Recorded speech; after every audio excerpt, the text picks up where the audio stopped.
Oke, selamat malam semuanya. Bersyukur malam ini bisa kembali belajar firman Tuhan bersama-sama. Mari kita buka Alkitab kita dari Efesus. Efesus pasal 2. Efesus pasal 2, kita baca ayat 1 sampai 10. Efesus pasal 2 ayat 1 sampai 10. Mari kita baca secara silih berganti. Saya mulai dengan ayatnya yang pertama, Bapak Ibu dan saudara-saudari ayat yang kedua dan begitu seterusnya. Efesus pasal 2 ayat 1 sampai 10 kita baca secara silih berganti. Kamu dahulu sudah mati karena pelanggaran-pelanggaran dan dosa-dosamu. Kamu hidup di dalamnya karena kamu mengikuti jalan dunia ini. Karena kamu mentaati penguasa kerajaan angkasa, yaitu roh yang sekarang sedang bekerja di antara orang-orang durhaka. Sebenarnya dahulu kami semua juga terhitung di antara mereka ketika kami hidup di dalam hawa nafsu daging dan menurut kehendak daging dan pikiran kami yang jahat. Pada dasarnya kami adalah orang-orang yang harus dimurkai sama seperti mereka yang lain. Tetapi Allah yang kaya dengan rahmat, oleh karena kasih-Nya yang besar yang dilimpahkannya kepada kita, telah menghidupkan kita bersama-sama dengan Kristus, sekalipun kita telah mati oleh kesalahan-kesalahan kita, oleh kasih karunia kamu diselamatkan. Dan di dalam Kristus Yesus, Ia telah membangkitkan kita juga dan memberikan tempat bersama-sama dengan Dia di sorga.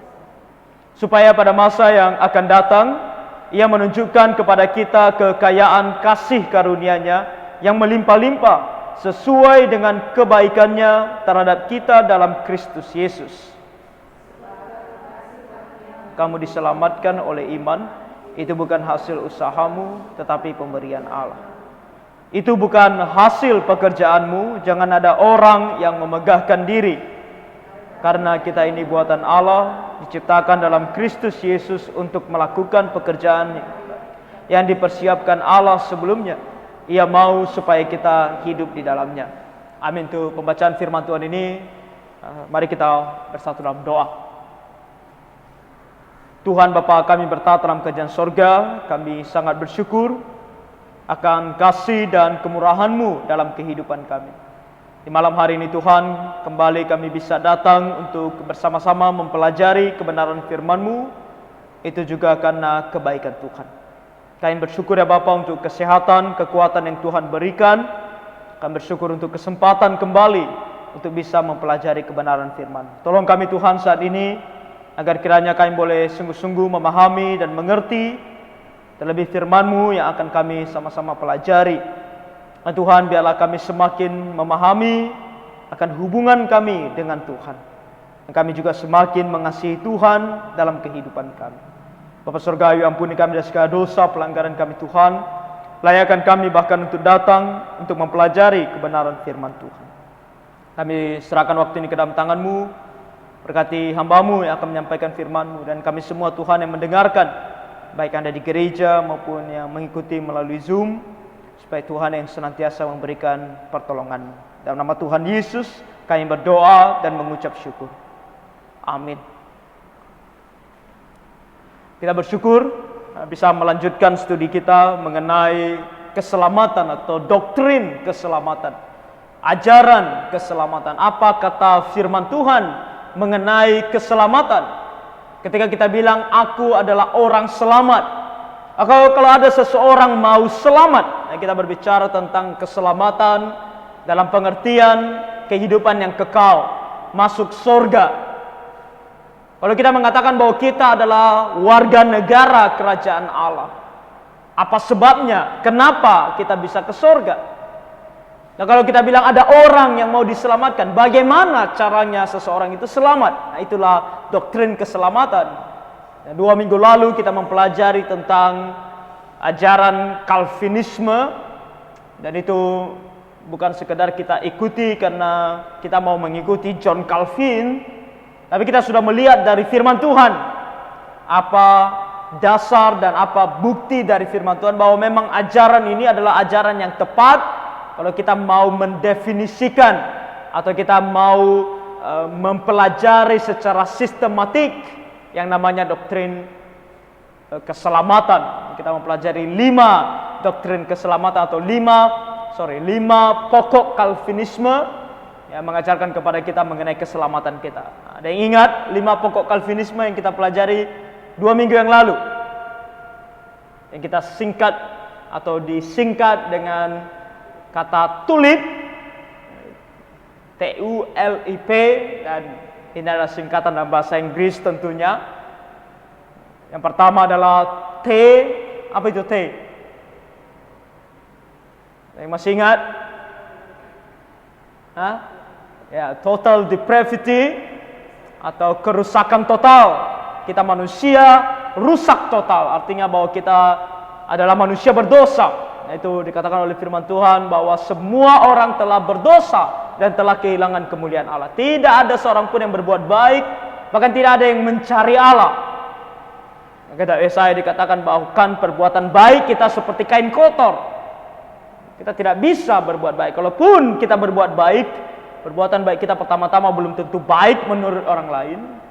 Kedua, perbuatan baik kita terkadang atau sering sekali ada udang di balik batu, ada agendanya, ada hal yang mendorong kita makanya berbuat baik.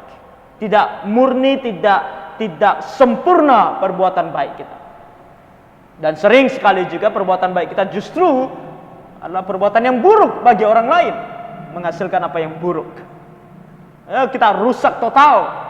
Oleh karena itu kita membutuhkan pertolongan Allah. Kita selamat bukan karena kita hebat, bukan karena kita pintar, bukan karena kita baik, tapi hanya ada satu yang baik, yaitu Allah.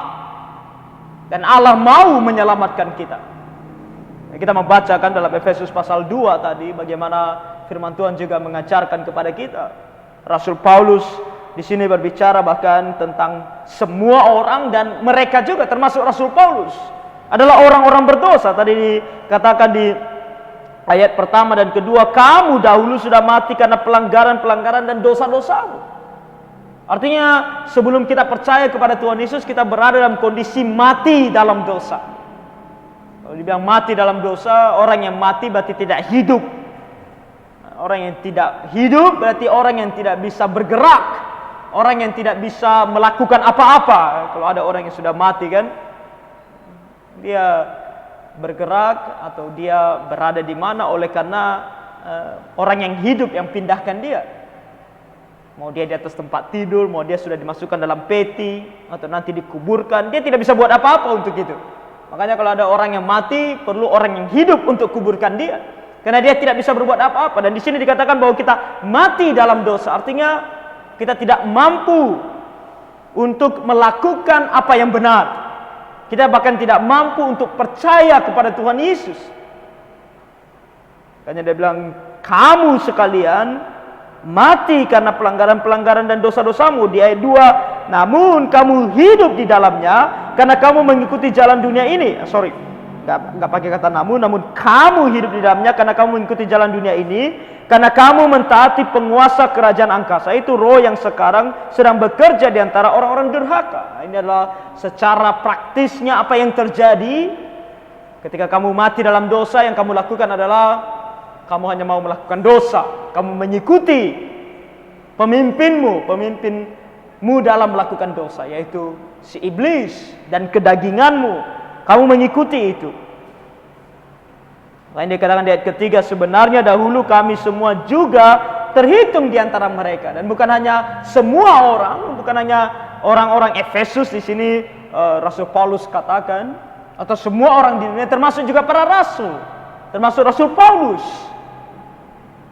Mereka juga adalah orang-orang yang terhitung di antara mereka, atau orang-orang yang juga berdosa. Ketika kami hidup di dalam hawa nafsu daging dan menuruti kehendak daging dan pikiran kami yang jahat, pada dasarnya kami adalah orang-orang yang harus dimurkai sama seperti mereka yang lain. Ini adalah penekanan Rasul Paulus untuk mengatakan tidak ada orang yang spesial. Semua orang adalah orang berdosa dan layak mendapatkan hukuman. Pengertian yang satu ini harus kita betul-betul pahami dulu sebelum nanti kemudian kita mengerti tentang keselamatan yang diberikan oleh Tuhan kepada kita. Jadi hal yang pertama yang harus kita sadari adalah bahwa kita adalah manusia berdosa. Dan di dalam keberdosaan kita sebagai manusia, kita lahir dalam dosa, kita lakukan dosa, kita tidak memiliki kemampuan untuk memilih Allah. Kita tidak memiliki kemampuan untuk menjadi layak diselamatkan oleh Allah. Tidak ada satu orang pun yang layak. Makanya yang kita pegang ajaran firman Tuhan adalah kerusakan total. Bahwa semua manusia rusak total. Kita selamat bukan karena kita berbuat baik, tapi semata-mata oleh karena Allah yang baik. Dan itu kita tahu dari kemudian kita mempelajari unconditional election atau pemilihan tanpa syarat. Itu Tuhan memilih kita. Kalau kita adalah orang yang selamat, itu bukan karena kita, itu karena Tuhan yang memilih kita. Dia memilih kita sehingga kita diselamatkan. Kalau kita bisa percaya kepada Tuhan Yesus, itu bukan karena kita. Itu karena Allah yang memilih kita untuk kita bisa percaya kepada Tuhan Yesus. Dan dalam Dia memilih kita, unconditional election, ada limited atonement, ada penebusan yang terbatas, ada penebusan yang daripada Tuhan. Tuhan Yesus melakukan penebusan ini dengan mati di atas kayu salib, mencurahkan darahnya sehingga dosa-dosa kita diampuni. Kenapa dikatakan terbatas? Karena hanya kepada orang-orang yang terpilih. Bagaimana dengan orang yang tidak terpilih? Orang yang tidak terpilih bukan Allah tentukan mereka untuk mati, tapi Allah membiarkan mereka. Makanya kita percaya dengan doktrin reprobation, atau Allah membiarkan, pembiaran daripada Allah. Yang salah tetap manusia yang berdosa.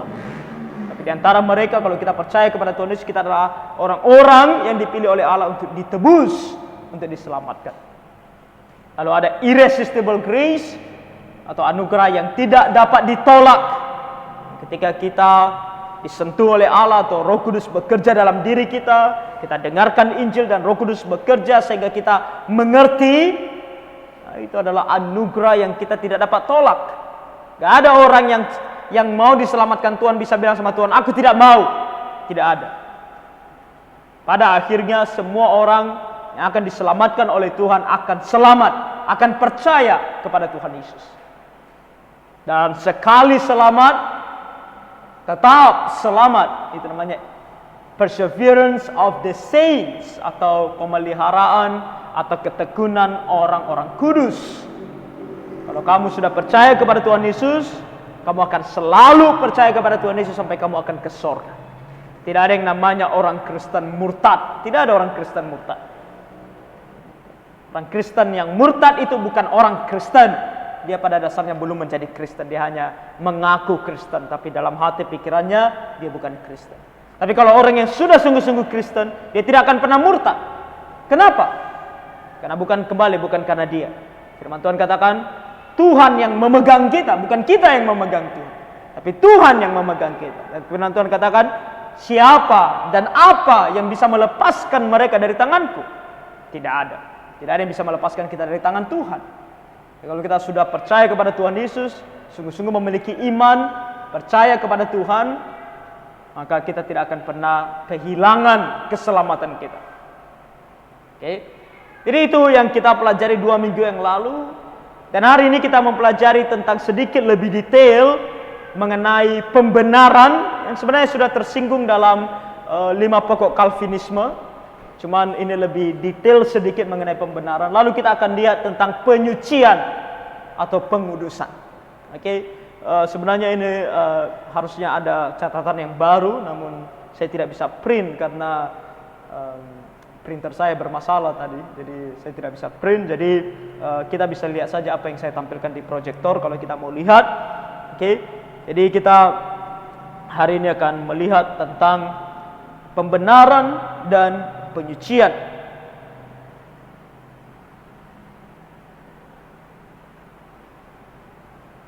Apa itu pembenaran? Kita suka membenarkan diri, kan? Natur kita sebagai manusia suka membenarkan diri walaupun kita salah, ya kan? Membenarkan diri. Anak-anak kalau dibilang atau dituduh oleh orang tuanya, kamu sudah lakukan ini kan? Oh enggak. Karena kalau anak-anak berantem, dibilang, kenapa kamu pukul dia? Dia akan cari pembenaran. Kenapa aku pukul dia? Karena dia duluan pukul aku, ya kan? Atau dia sih ejek-ejek aku, makanya aku pukul dia. Pembenaran. Nah, kita suka melakukan pembenaran. Nah, kenapa kita mau melakukan pembenaran? Kenapa kita suka melakukan pembenaran, membenarkan apa yang kita lakukan? Supaya kita tidak dihukum, ya kan? Supaya kita tidak dihukum. Makanya kalau kita pergi ke pengadilan, orang akan berusaha membenarkan tindakannya. Kenapa? Supaya dia tidak dihukum, supaya dia dibebaskan, supaya dia dinyatakan sebagai orang tidak bersalah. Makanya ada pembenaran. Nah, kita melakukan pembenaran. Tapi kalau di hadapan Tuhan, bisa tidak kita membenarkan diri? Bisa tidak kita bilang sama Tuhan, Tuhan, aku melakukan ini karena ini dan ini. Atau kita beralasan, berargumen di hadapan Tuhan. Atau mungkin bukan hanya berargumen, tapi kita bahkan juga menganggap atau mengatakan bahwa kita tidak melakukannya. Adakah kita bisa membohongi Tuhan atau menutup segala tindakan jahat kita dari hadapan Tuhan? Bisa tidak? Tentu kita tahu jawabannya adalah tidak bisa. Karena Allah adalah Allah yang maha tahu. Bukan hanya dia maha tahu, tapi dia juga maha hadir. Ketika kita melakukan dosa, Allah ada di sana. Dia tahu dan dia lihat. Dikatakan Allah dalam mengadili kita tidak perlu membawa saksi mata, karena dia sendiri saksi matanya. Dia sendiri yang lihat. Dia sendiri yang dengar. Dia sendiri yang tahu apa yang kita lakukan. Jadi kita tidak bisa membenarkan diri di hadapan Tuhan. Lalu kalau kita tidak bisa membenarkan diri di hadapan Tuhan, lalu bagaimana kita bisa masuk surga? Bagaimana supaya dosa-dosa kita itu ditutupi? Atau bahkan kalau kita katakan istilah Alkitabiahnya lebih tepatnya, diampuni atau ditebus. Nah, itulah doktrin pembenaran. Kita mau cari tahu apa kata Alkitab. Bagaimana supaya kita ini, dosa-dosa kita ini tidak diperhitungkan oleh Tuhan. Ada yang pernah melihat proses pengadilan? Ya, akhir-akhir ini proses pengadilan di Indonesia banyak yang dibuka secara atau dilakukan secara terbuka, ya kan? Ditayangkan di televisi. Saya harap kita kalau ada waktu juga boleh pergi lihat supaya kita sedikit mengerti bagaimana proses peradilan dilaksanakan. Dan kita tahu ada yang namanya jaksa penuntut umum, ya kan? Ada jaksa penuntut umum. Dan apa tugas atau kerja dari jaksa penuntut umum? Sesuai dengan namanya, dia adalah penuntut. Artinya dia yang mengatakan bahwa kamu bersalah, kamu melakukan ini dan ini. Bukan hanya kamu sudah lakukan ini dan ini akan menjadi hukumanmu. Hukumanmu adalah ini dan ini. Nah, sesuai dengan hukum yang berlaku tentunya. Pasal berapa, ayat berapa hukumannya, berapa dendanya. Sekarang pertanyaannya, kalau kita diadili oleh Tuhan, tentu Tuhan mempunyai begitu banyak list akan kejahatan yang kita sudah lakukan. Dan ketika Tuhan bacakan, tentu kita tidak bisa mengelak, kita tidak bisa katakan, oh itu tidak benar, karena itu benar kita lakukan. Lalu Tuhan akan katakan, ini hukumannya adalah neraka, api neraka. Sekarang bagaimana caranya supaya list itu tidak lagi dibacakan? List akan dosa-dosa kita itu dari A sampai Z, mungkin lebih lagi, kayak mana A, Z digabungkan hurufnya supaya listnya bertambah banyak. Bagaimana supaya itu jangan lagi dibacakan dan hukumannya jangan lagi diberikan? Itu sederhananya. Bagaimana caranya? Itulah pembenaran. Kita dapat menerima yang namanya pembenaran. Dalam katekismus singkat Westminster pertanyaan 33 ditanyakan, apakah yang dimaksud dengan pembenaran? Pembenaran adalah perbuatan anugerah cuma-cuma Allah. Ya, cuma-cuma berarti gratis. Tidak ada yang meminta, tidak ada yang membayar. Gratis dilakukan oleh Allah. Yang di dalamnya ia mengampuni semua dosa-dosa kita dan menerima kita sebagai benar di hadapannya hanya demi kebenaran Kristus yang diperhitungkan bagi kita dan diterima hanya dengan iman saja. Apa maksudnya? Maksudnya adalah seperti sebuah pengadilan yang harusnya kita diperhitungkan segala dosa kita. Si hakim katakan, kamu tidak bersalah, walaupun kamu bersalah. Walaupun kamu sudah melakukan dosa. Tapi sang hakim agung, yaitu Tuhan sendiri, menyatakan bahwa kamu tidak bersalah, bahwa kamu adalah orang benar. Dan di sini dikatakan kenapa itu dilakukan? Itu bukan karena kamu yang baik, bukan karena Tuhan melihat ada kebaikan dalam kamu, bukan karena Tuhan berpikir bahwa kamu akan berubah, tapi semata-mata karena Allah melihat Tuhan Yesus yang kamu percaya. Ketika kita percaya kepada Tuhan Yesus, mungkin guru saya selalu menggambarkan bahwa ketika kita percaya kepada Tuhan Yesus, kebenaran yang dimiliki oleh Tuhan Yesus. Tuhan Yesus adalah manusia yang benar. Dia adalah manusia tanpa dosa, ya kan? Ketika dia datang dalam dunia, dia lahir tanpa dosa, dia hidup tanpa dosa. Karena dia adalah manusia 100% dan dia juga adalah Allah 100%. Jadi dia adalah yang benar. Dan ketika kita percaya kepadanya, kebenaran Tuhan Yesus itu dipakaikan kepada kita. Layaknya sebuah jubah dikenakan kepada kita. Sehingga kita menggunakan pakaian kebenaran. Pakaian kebenaran ini kita terima dari Tuhan Yesus. Dan di sini katakan diterima melalui iman, yaitu percaya kepada Tuhan Yesus. Kayaknya di sini dikatakan juga pembenaran bukanlah sebuah kebenaran yang ditanamkan, yaitu dijadikan benar. Bukan kita diubah 100%, bukan kita tiba-tiba menjadi orang benar. Kita setelah percaya kepada Tuhan Yesus tidak tiba-tiba menjadi orang benar, kan? Kita melakukan, kadang-kadang kita melakukan dosa lagi setelah percaya kepada Tuhan Yesus. Tapi merupakan sebuah kebenaran yang diperhitungkan, yaitu diumumkan benar. Artinya semua dosa kita itu dikesampingkan, yang dipandang oleh Tuhan adalah kebenaran yang dilakukan oleh Tuhan Yesus bagi kita. Sehingga kita dinyatakan benar, dinyatakan tidak bersalah, dinyatakan bebas dari hukuman. Nah, itu yang dikatakan di sini.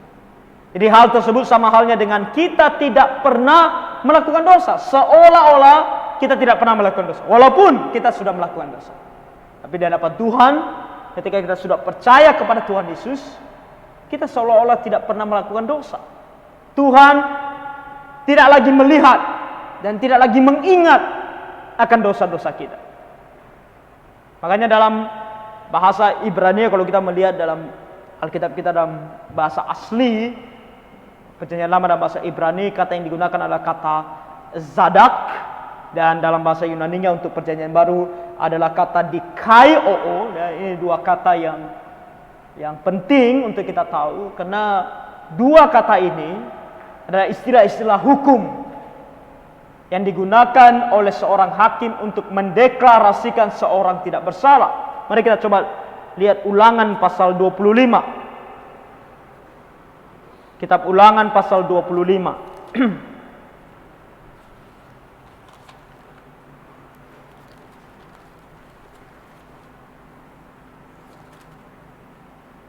Ulangan 25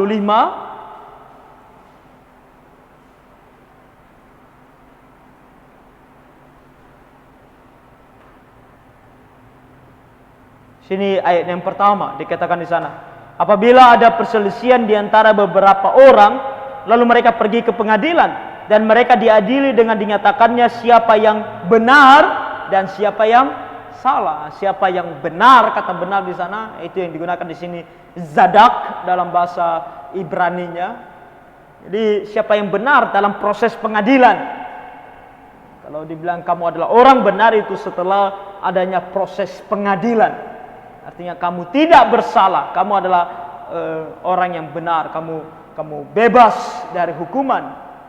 Kita juga bisa lihat itu kalau dalam perjanjian baru, kita lihat dalam Roma pasal 4. Roma pasal 4. Roma pasal 4 ayat 2 sampai 8. Di sini dikatakan, sebab jikalau Abraham dibenarkan karena perbuatannya, maka ia beroleh dasar untuk bermegah, tetapi tidak di hadapan Allah. Sebab apakah dikatakan nas kitab suci, lalu percayalah Abraham kepada Tuhan dan Tuhan memperhitungkan hal itu kepadanya sebagai kebenaran. Kalau ada orang yang bekerja upahnya tidak diperhitungkan sebagai hadiah, tetapi sebagai haknya. Tapi kalau ada orang yang tidak bekerja namun percaya kepada Dia yang membenarkan orang durhaka, imannya diperhitungkan menjadi kebenaran. Seperti juga Daud menyebut berbahagia orang yang dibenarkan Allah untuk berdasarkan perbuatannya. Berbahagialah orang yang diampuni pelanggaran-pelanggarannya dan yang ditutupi dosa-dosanya. Berbahagialah manusia yang kesalahannya tidak diperhitungkan Tuhan kepadanya. Inilah maksudnya dibenarkan. Kata yang digunakan di sana adalah dikaio dalam bahasa Yunaninya. Dan kata itu artinya pembenaran, dibenarkan. Dan ayat 7 sampai 8 saya rasa memberikan kita pengertian yang jelas mengenai ini, yaitu berbahagialah orang yang diampuni pelanggaran-pelanggarannya. Jadi kalau kita dibenarkan berarti semua pelanggaran kita diampuni. Lalu dan yang ditutupi dosa-dosanya, tidak lagi dilihat, ditutupi. Bukan hanya itu, berbahagialah manusia yang kesalahannya tidak diperhitungkan. Tidak lagi dilihat, oh kesalahanmu ini apa hukumannya, pasal berapa, ayat berapa, tidak lagi. Tidak lagi diperhitungkan. Nah, itu yang kita dapatkan dari Tuhan. Bapak Ibu dan saudara-saudari, saya harap kita bisa mengerti akan hal ini, karena ya, suatu hal yang begitu luar biasa yang dilakukan oleh Tuhan kepada kita. Kita adalah orang berdosa, dan kalau kita menghitung berapa banyak dosa yang sudah kita lakukan, dan masih panjang perjalanan hidup kita dalam dunia ini, dan saya tidak tahu berapa banyak lagi yang akan kita lakukan. Dan kalau kita mengingat, kalau kita mau buat dia level-levelnya seberapa mengerikan dosa-dosa yang sudah kita lakukan, harusnya kita dihukum. Harusnya itu adalah hak kita untuk mendapatkan hukuman sebagai orang berdosa. Tapi Tuhan tidak memperhitungkan. Nah, itulah pembenaran. Tuhan membenarkan kita. Dia tidak lagi melihat semua dosa kita itu. Itulah yang Tuhan lakukan kepada kita. Itu yang dimaksudkan sebagai pembenaran. Oleh karena itu, pembenaran adalah sebuah tindakan Allah yang adil, yang olehnya seorang pendosa dideklarasikan tidak bersalah terhadap hukum moral, oleh karena perhitungan akan ketaatan yang sempurna dan pengorbanan kematian Kristus. Semuanya karena apa yang dilakukan oleh Tuhan Yesus bagi kita. Yang dikatakan, begitu besar kasih Allah ke dunia sehingga Ia mengaruniakan anaknya yang tunggal, supaya setiap orang yang percaya kepadanya tidak binasa melainkan beroleh hidup yang kekal. Tuhan Yesus datang untuk menyelamatkan kita, mengorbankan dirinya seperti anak domba yang dikorbankan bagi kita. Dan apa yang kita dapatkan? Pembenaran. Semua dosa kita diampuni, semua dosa kita ditutupi, semua dosa kita tidak diperhitungkan. Itulah pembenaran. Nah, kalau kita mau bilang apa atau bagaimana caranya supaya kita bisa dibenarkan. Kalau tadi kita melihat pembenaran itu begitu baik bagi kita, Karena dengan pembenaran kita tidak lagi dihukum. Makanya kalau kita orang Kristen, sungguh-sungguh kita boleh mengatakan bahwa kalau aku mati, aku akan ke surga. Sebuah keyakinan yang pasti. Sebuah keyakinan yang pasti. Kadang-kadang orang berpikir bahwa mungkin kita terlalu sombong untuk mengatakan, oh aku pasti ke surga. Itu bukan karena kita sombong, karena sombong itu adalah pengertian yang artinya atau perilaku yang artinya bahwa kita begitu percaya dan membanggakan kemampuan diri sendiri. Itu namanya sombong.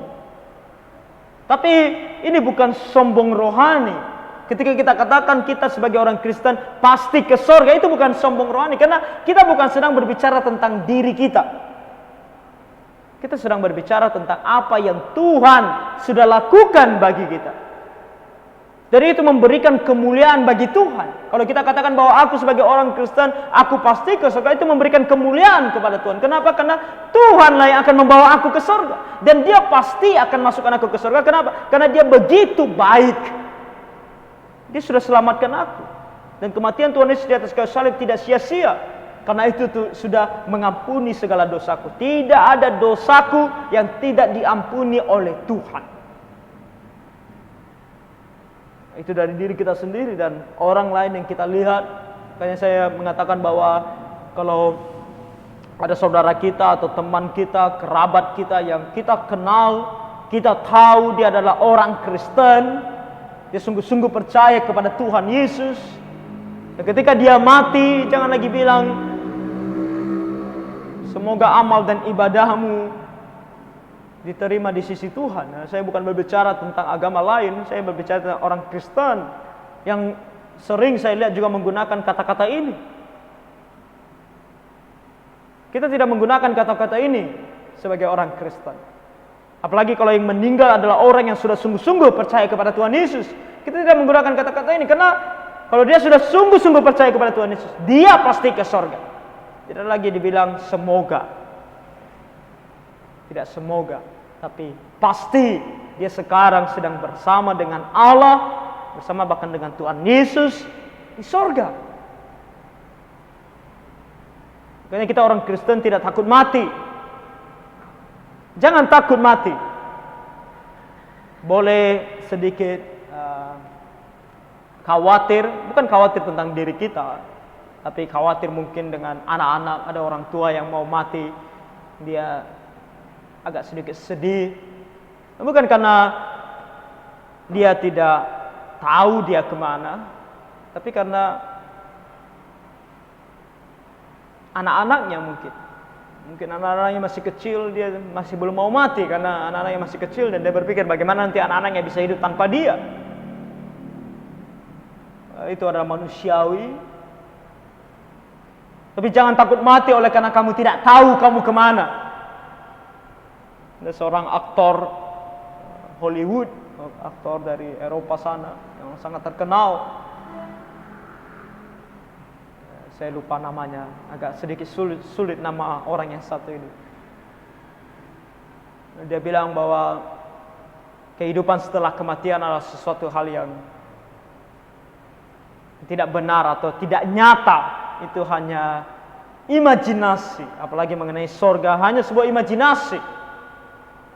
Dan kita mungkin pikir kalau dia percaya, karena dia percaya juga bahwa kalau kamu sudah mati kamu akan berhenti, hilang begitu saja. Nah, kalau kita berpikir secara logika kan, kalau orang percaya bahwa setelah kamu mati kamu hilang begitu saja, harusnya orang tidak takut mati kan? Karena semua selesai, ya kan?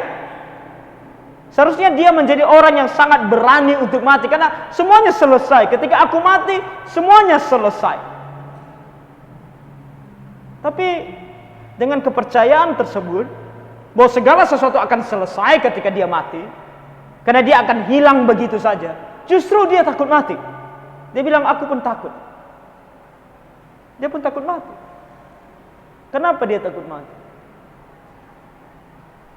Makanya dalam Alkitab ada istilahnya yang disebut sebagai hati nurani. Manusia diciptakan Tuhan dengan hati nurani. Dan bahkan Tuhan katakan hati nuranimu lah yang akan menghakimi kamu. Karena Tuhan ciptakan kita dalam gambar dan rupanya. Walaupun kita sudah rusak total oleh karena kita melakukan dosa, tapi Tuhan masih memberikan kita hati nurani yang berbicara dalam hati kita.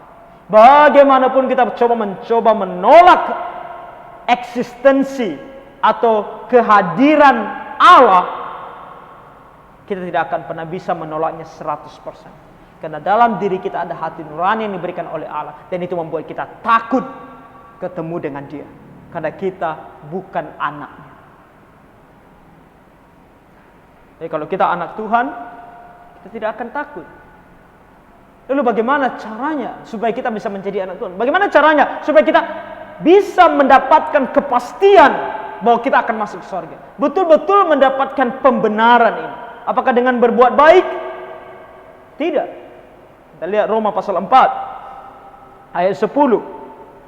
Roma pasal 4 ayat 10 dikatakan di sini, dalam keadaan manakah hal itu diperhitungkan? Sebelum atau sesudah ia disunat? Bukan. Sesudah disunat, tetapi sebelumnya. Apa maksudnya di sini?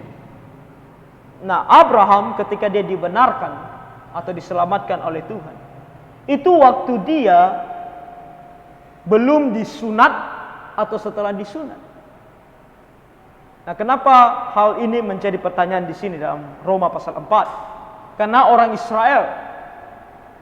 Israel kan sebagai bukti bahwa mereka adalah bagian dari kerajaan Allah, mereka harus melakukan hukum Taurat. Dan salah satu hal dalam hukum Taurat yang harus mereka lakukan adalah disunat. Itu bagi orang Yahudi, orang Israel. Tapi Abraham, kapan dia diselamatkan? Setelah atau sebelum dia disunat? Kita semua tahu jawabannya adalah Regano. Sebelum dia disunat. Sebelum dia bahkan melakukan hukum Taurat. Sebelum Abraham melakukan hukum Taurat atau melakukan apa yang baik, kalau kita mau katakan, Tuhan selamatkan dia. Ini sebagai bukti bagi kita bahwa orang tidak diselamatkan karena dia berbuat baik. Kamu bisa percaya kepada Tuhan Yesus bukan karena kamu bisa berbuat baik, bukan karena kamu bisa percaya dari dirimu sendiri, tapi semata-mata karena Tuhan yang menyelamatkan kamu. Bahkan sebelum Abraham bisa berbuat baik, sebelum Abraham mengenal hukum Taurat dan melakukan hukum Taurat, dia sudah diselamatkan oleh Tuhan. Nah, ini bukti bagi kita bahwa keselamatan itu sungguh hanya oleh karena anugerah.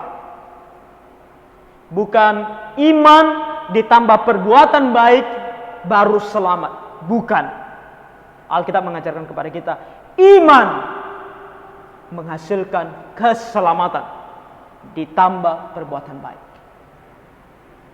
Sekali lagi, bukan iman ditambah perbuatan baik baru selamat. Bukan. Ini ajaran Roma Katolik mengajarkan ini, bahwa iman tidak cukup, harus juga ditambah dengan perbuatan baik. Segala hal dalam hukum-hukum gereja harus kamu lakukan, ritual-ritual gereja harus kamu lakukan, supaya kamu selamat. Kalau kamu tidak lakukan ini, kamu tidak selamat. Bukan itu ajarkan oleh Alkitab. Firman Tuhan ajarkan kepada kita, iman saja yang menyelamatkan. Di mana perbuatan baik? Hasil daripada iman. Makanya iman sama dengan keselamatan ditambah perbuatan baik. Nah, itu nanti kita lihat dengan penyucian yang kita sebut sebagai buah-buah keselamatan atau buah-buah iman. Jadi itu yang benar. Jadi kita dibenarkan bukan karena perbuatan baik, tapi diterima dengan anugerah daripada Allah. Kita lihat dalam Roma pasal 3. Roma pasal 3 ayat 24 dan 25. Bagaimana caranya supaya kita dibenarkan? Di sini katakan, dan oleh kasih karunia telah dibenarkan dengan cuma-cuma, dengan gratis. Tidak dengan kamu ditambah perbuatan baik, bukan. Cuma-cuma. Oleh kasih karunia telah dibenarkan dengan cuma-cuma karena penebusan dalam Kristus Yesus. Kristus Yesus telah ditentukan Allah menjadi jalan pendamaian karena iman dalam darahnya. hal ini dibuatnya untuk menunjukkan keadilannya, karena ia telah membiarkan dosa-dosa yang telah terjadi dahulu pada masa kesabarannya.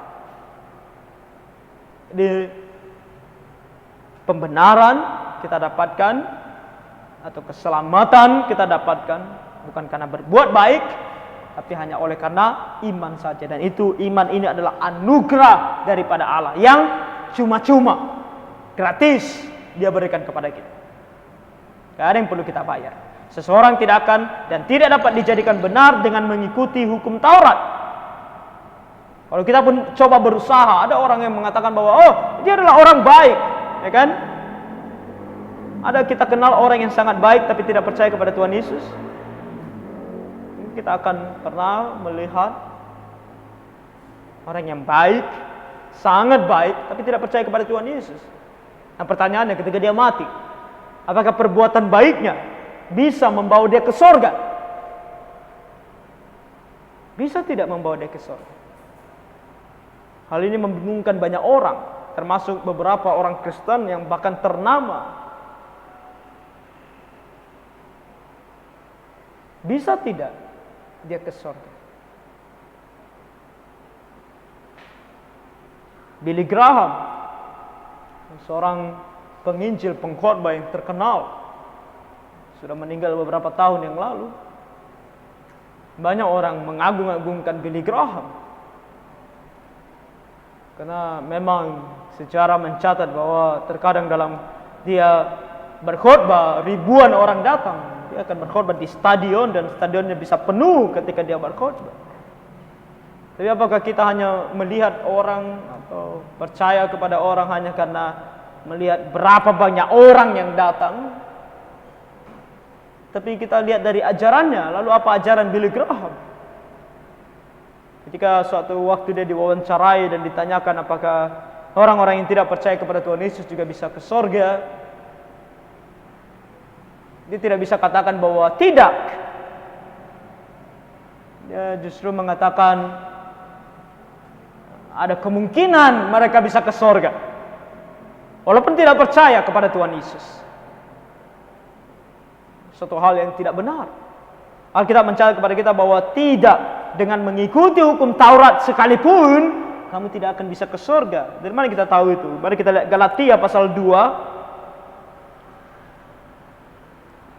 Galatia pasal 2 ayat 16. Apa dikatakan di sini? Kamu tahu bahwa tidak seorang pun yang dibenarkan oleh karena melakukan hukum Taurat, tapi hanya oleh karena iman dalam Kristus Yesus. Sebab itu kami pun telah percaya kepada Kristus Yesus supaya kami dibenarkan oleh karena iman dalam Kristus dan bukan oleh karena melakukan hukum Taurat. Sebab tidak ada seorang pun yang dibenarkan oleh karena melakukan hukum Taurat. 2 kali Rasul Paulus sampai menggunakan kata-kata yang sama. Tidak ada seorang pun yang dibenarkan oleh karena melakukan hukum Taurat. Tidak ada seorang pun yang dibenarkan oleh karena melakukan hukum Taurat. Di satu ayat Rasul Paulus begitu menekankan tidak ada. Tidak ada. Tidak ada berarti ya tidak ada. Jangan lagi memikirkan tentang mungkin ada. Tak ada mungkin ada. Tidak ada. Tidak ada. Tapi hanya dengan percaya kepada Tuhan Yesus, jelas dikatakan sini, dengan iman, oleh karena iman dalam Kristus. Hanya dengan percaya kepada Tuhan Yesus. Kita dibenarkan oleh anugerah saja, melalui iman saja, di dalam Kristus saja. Nah, inilah kalau kita tahu sola dalam ajaran reform, sola gratia, oleh karena anugerah saja. Sola fide, oleh karena iman saja. Solus Christus, hanya oleh karena Kristus saja. Tidak ada yang lain. Aku adalah jalan dan kebenaran dan hidup. Tidak ada yang sampai kepada Bapa kalau tidak melalui aku, Tuhan Yesus katakan. Ini tidak ada. Dan apa yang menjadi pelajaran bagi kita? Pertama tentu, kalau kamu mau diselamatkan hanya ada satu jalan. Seperti lagu anak sekolah minggu. Hanya satu jalan ke surga, Yesus saja jalannya, ya kan? Hanya Yesus jalannya. Kalau kamu mau ke surga, kamu harus percaya kepada Tuhan Yesus. Tidak ada jalan lain. Tidak ada jalan lain. Nggak ada yang dibilang banyak jalan menuju Roma. Oke, boleh banyak jalan menuju Roma, tapi tidak banyak jalan menuju surga. Jalan menuju surga hanya ada satu, melalui Kristus, itu saja. Tidak ada yang lain.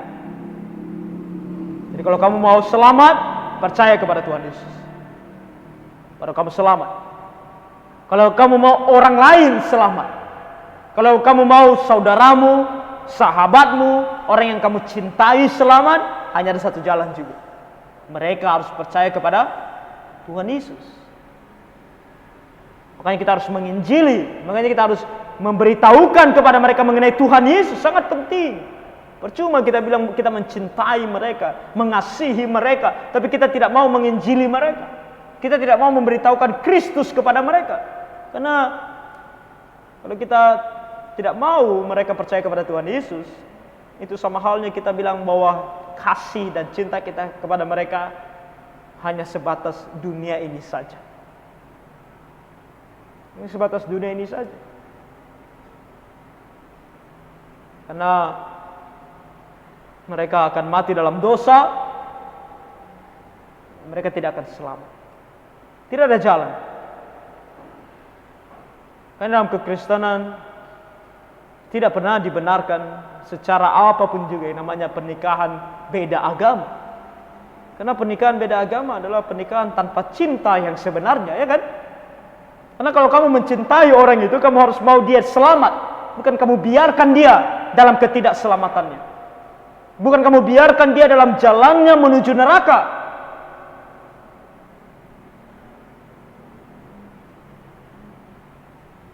Orang Kristen kadang-kadang zaman sekarang terlalu mempertimbangkan perasaan orang lain. Mempertimbangkan perasaan orang lain itu baik, tapi sampai kepada tidak mau membuat orang kesal karena kita memberitahukan kepada dia tentang Tuhan Yesus. Kita lebih memilih orang itu tetap nyaman bersama dengan kita tanpa kita menyatakan Tuhan Yesus kepada dia, daripada kita menyatakan Tuhan Yesus kepada dia, dia mungkin akan menjauh daripada kita. Itu sama halnya kita tidak mengasihi dia, karena kita tidak mau dia selamat. Lebih baik kita berkata terus terang mengenai Tuhan Yesus.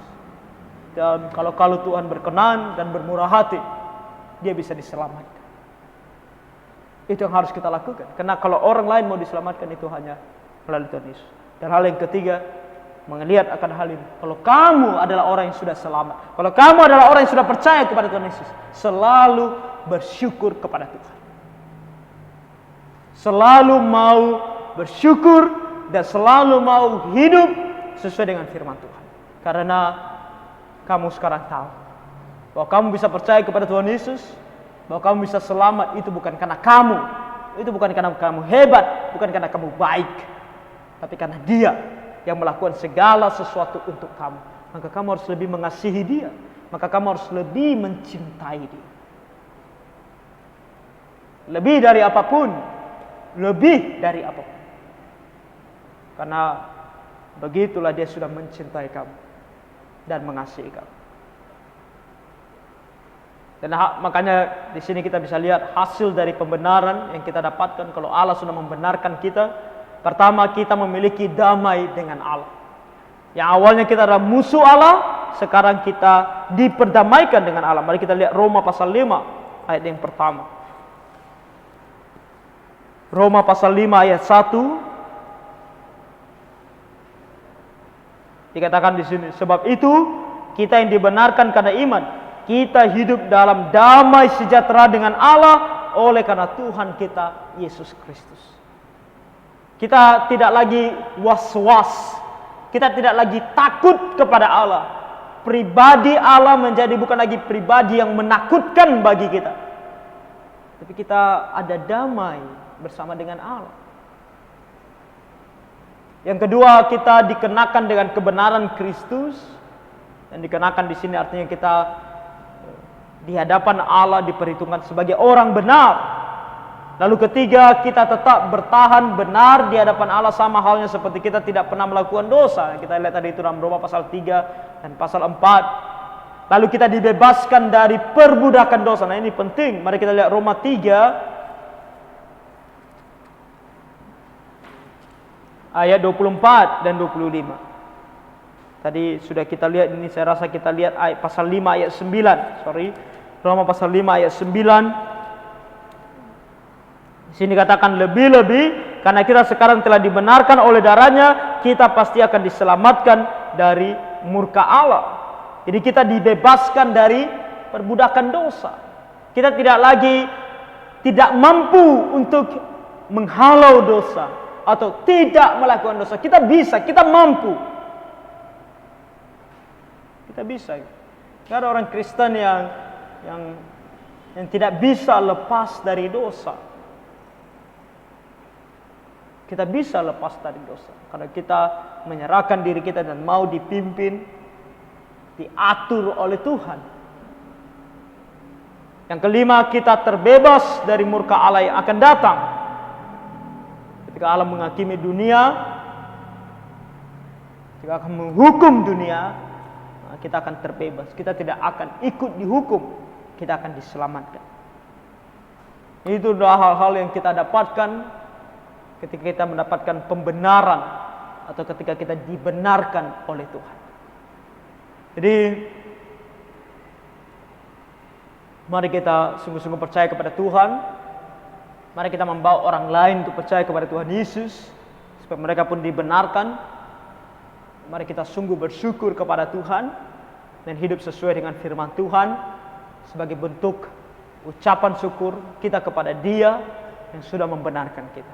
Sambil kita menyongsong atau menunggu waktu di mana kita akan bersama dengan Dia di surga.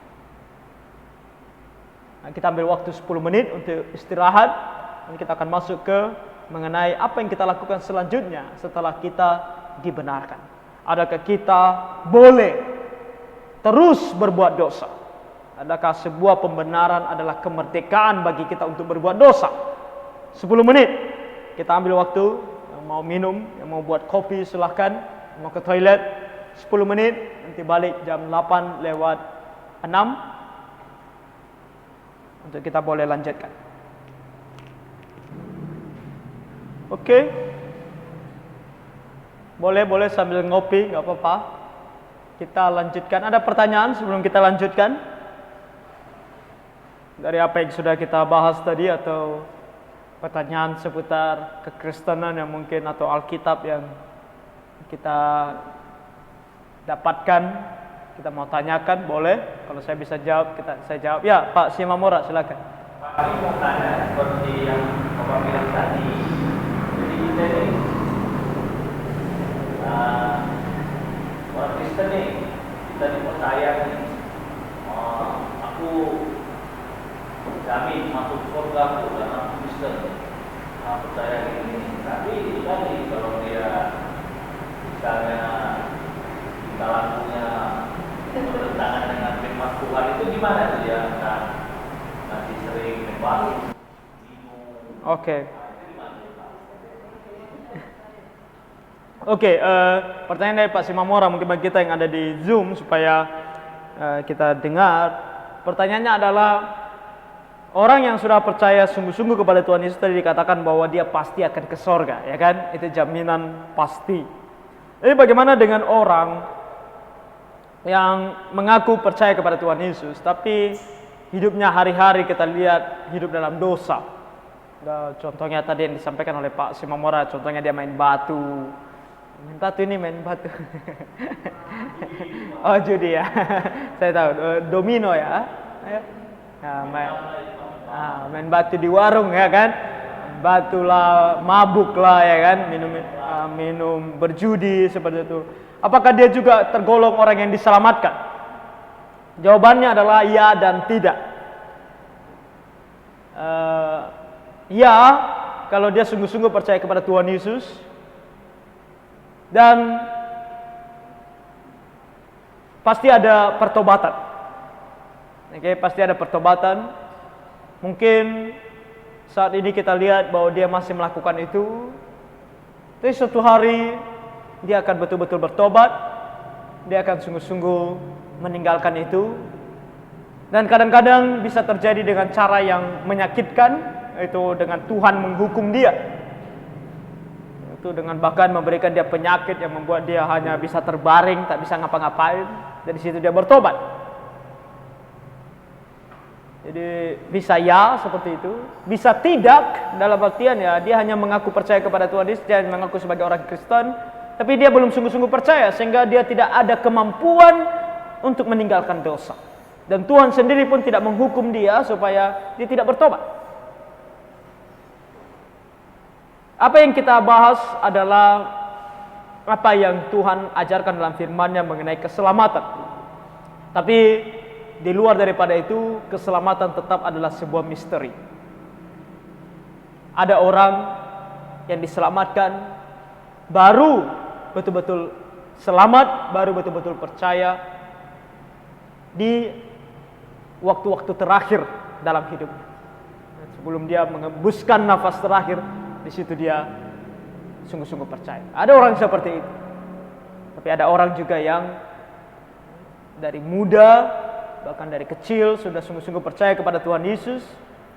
Dia berjuang untuk hidup kudus, menggunakan seluruh kehidupannya untuk hidup bagi Tuhan, menjauhi dosa. Dan kalau kadang-kadang gagal, dia bertobat dan dia berusaha lagi. Ada orang yang seperti itu juga. Jadi kalau masalah waktu, masalah ini semua misteri. Tuhan yang tahu, Tuhan juga yang tentukan.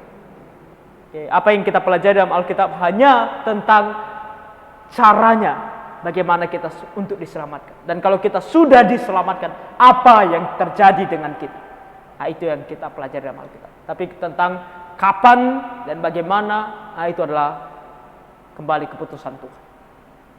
Ya, jadi ada hal-hal tertentu yang kita tidak bisa ini. Makanya kami sebagai hamba Tuhan mempunyai tugas yang cukup berat dalam artian ketika ada orang, ini kalau Pak Simamora hanya melihat saja dari jauh. Kalau kami, ada orang Kristen meninggal dunia. Mau bilang apa? Ya kan?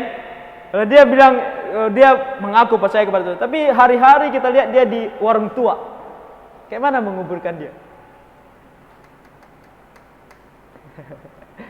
Kalau Pak Simamora hanya lihat-lihat saja kan?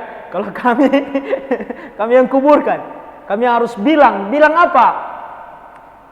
Makanya dalam kasus-kasus tertentu kita meminta hikmat daripada Tuhan. Bagaimana? Ya.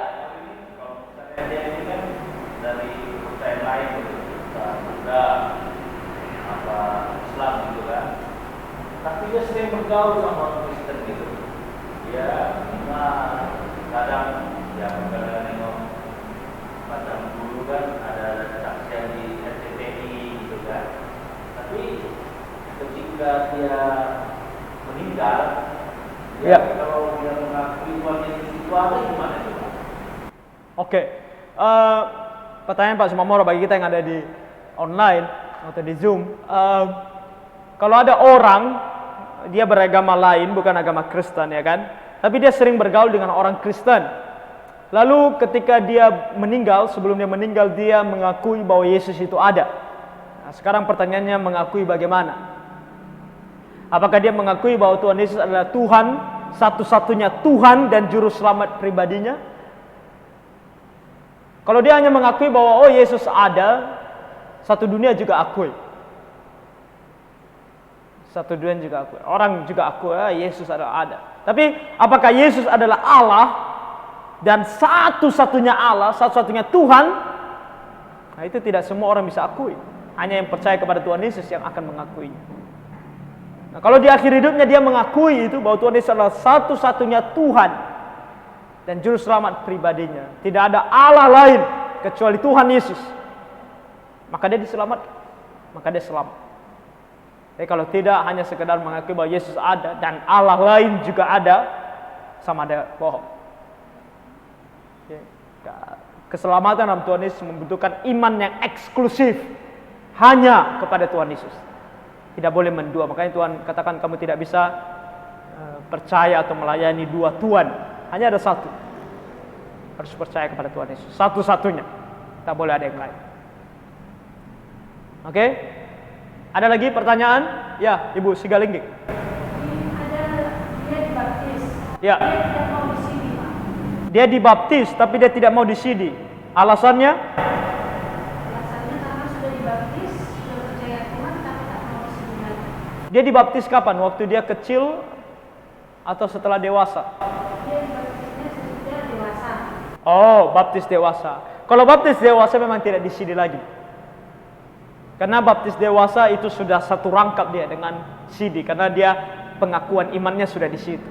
Yang di sini itu hanya yang baptis kecil, yang bayi. Karena waktu bayi kan dia hanya dibaptis saja, dia tidak bisa mengungkapkan bahwa dia percaya kepada Tuhan Yesus. Makanya dia di sidi. Makanya istilah lain dalam sidi namanya peneguhan iman.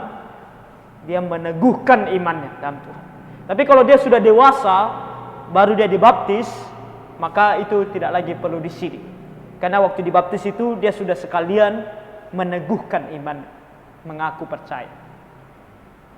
Oke Bu ya. Tapi kalau dia waktu bayi udah dibaptis tapi nggak mau dia disidi waktu besar, dia berarti punya masalah, dia tidak mau percaya kepada Tuhan Yesus. Dia tidak mau mengakui Tuhan Yesus. Oke. Kalau baptis bayi harus sidi. Harus sidi. Tapi tentu ini sekali lagi kalau ada orang yang tidak disidi bukan berarti dia juga tidak percaya sungguh-sungguh, ya. Mungkin ada satu dan dua hal yang membuat dia belum disidi. Karena ada orang belum disidi sampai umur 30-an tahun juga belum disidi. Mungkin karena satu dan dua hal. Tapi harusnya kita berusaha untuk mengikuti ini karena disitulah kita mengakui iman kita di hadapan semua orang.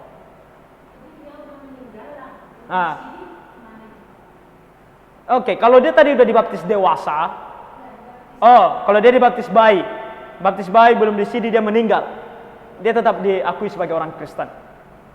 Ya, karena satu dan dua hal. Karena kecuali waktu dia belum meninggal, dia nggak mau disidikan karena dia tidak mau mengakui Tuhan Yesus. Nah, itulah yang cerita. Itulah yang cerita. Artinya dia tidak percaya kepada Tuhan Yesus. Tapi dia tidak disidi karena kan kalau kita mau disidi ini ada hal-hal tertentu yang harus kita ikuti sepertinya kelas katekisasi. Ya kan, dan itu butuh waktu berbulan-bulan yang konsisten. Ada orang yang nggak bisa mengambil ini, makanya kita menganjurkan yang disidi itu dari umur 14 tahun itu sudah kita dorong untuk ikut. Kenapa? Karena mereka masih sekolah. Nah, waktu mereka masih sekolah, mereka masih ada waktu untuk mengikuti kelas katekisasi. Tapi kalau mereka sudah bekerja, susah kan? Apalagi di Batam ini shift-shiftan. Kalau misalnya katekisasi di pagi hari, dia tentu ada waktu di mana dia tidak bisa datang karena dia harus kerja. Kalau di malam hari juga kita buat, ada waktu juga dia tidak bisa datang karena dia harus bekerja. Nah, hal-hal seperti ini yang bisa membuat dia tidak disidikan. Nah, kalau hal seperti ini yang terjadi oleh karena situasi dan keadaan, tapi dia sungguh-sungguh percaya kepada Tuhan Yesus, dia tetap dimakamkan sebagai orang Kristen. Tapi kalau dia nggak mau disidi karena dia tidak mau mengaku Tuhan Yesus, berarti dia tidak percaya kepada Tuhan Yesus. Ada lagi pertanyaan lain? Sebelum kita lanjutkan. Oke, tak ada, kita lanjutkan. Oke, kita lanjutkan. Sekarang kita melihat tentang penyucian atau pengudusan.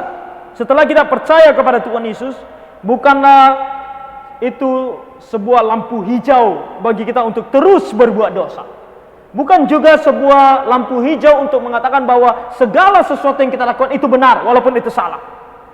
Oke. Ada seorang pengkhotbah di Singapura dari gereja karismatik namanya Joseph Prince. Joseph Prince mengatakan ini yang disebut sebagai hyper grace. Hyper grace atau hyper grace, anugerah yang ekstrim, hyper, berlebihan. Artinya setelah kamu percaya kepada Tuhan Yesus, apa saja yang kamu lakukan, apa saja yang kamu sentuh jadi kudus, walaupun itu tidak benar. Bahkan ajaran seperti ini bisa membuat kamu percaya bahwa kamu tidak perlu lagi melakukan hukum Taurat. Kembali, untuk selamat kita tidak perlu melakukan hukum Taurat. Tapi setelah selamat, kita perlu memperhatikan hukum Taurat, khususnya hukum moral. ke-10 hukum Taurat. Kita harus betul-betul melakukannya, bukan untuk selamat, tapi sebagai bukti, sebagai buah dari keselamatan. Itu yang penting. Itu yang kita lihat di sini mengenai penyucian atau pengudusan. Pengertian penyucian. Kata dalam bahasa Yunani untuk penyucian adalah hagiazo. Hagiazo itu cara bacanya. Yang berarti untuk memisahkan sebagai yang kudus bagi Allah, atau untuk menjadikan kudus, atau untuk ditabiskan, atau untuk disucikan, atau untuk dibersihkan. Penyucian adalah sebuah pekerjaan pemurnian Allah yang olehnya Dia memampukan orang percaya untuk meninggalkan dosa dan menaati firman-Nya. Dengan jalan itu ia menjadi lebih seperti Kristus. Kita butuh untuk berjalan dalam proses penyucian setelah pembenaran dengan tujuan untuk mencapai keadaan tanpa dosa yang sempurna di dalam hidup di bumi ini. Orang percaya, orang yang sudah sungguh-sungguh percaya harus memiliki keinginan untuk meninggalkan dosa. Ini berkaitan dengan pertanyaan dari Pak Simamora tadi. Semasa orang hidup dalam dunia, kita bisa lihat setidaknya dari perspektif kita sebagai manusia yang mempelajari kebenaran firman Tuhan. Orang itu sudah sungguh-sungguh percaya kepada Tuhan Yesus atau belum? Sudah bertobat atau belum? Itu terlihat dari usahanya untuk melakukan apa yang benar. Kalau dia tidak punya usaha untuk melakukan apa yang benar, maka keselamatannya dipertanyakan. Kayak kalau Pak Simamora bilang, oh dia hidup terus di berjudi segala macam. Oke? Tapi apakah dia ada usaha untuk meninggalkan itu? Apakah dia berusaha untuk meninggalkan itu? Apakah ketika dia ditegur, dia merasa, ya aku salah. Ada orang Kristen hari-hari berjudi, ketika ditegur oleh hamba Tuhan, atau bahkan tidak ditegur secara langsung. Kadang-kadang firman Tuhan dari mimbar, kita tidak bisa mengelak. Ini bukan, kadang-kadang firman Tuhan di atas mimbar kita tidak persiapkan sama sekali, karena kita diajarkan untuk tidak mempersiapkan khotbah untuk mentargetkan pribadi-pribadi. Tidak sama sekali. Tapi firman Tuhan yang kita bahas kadang-kadang mengenai kita kan, dan harus mengenai kita. Kalau mengenai kita itu berarti Roh Kudus bekerja dalam diri kita, membuat kita mengerti. Dan ini membuat dia marah, membuat dia benci, membuat dia tidak suka, bahkan tidak mau lagi datang ke gereja. Karena kalau aku ke gereja nanti dosaku ini, dosaku itu ditegur.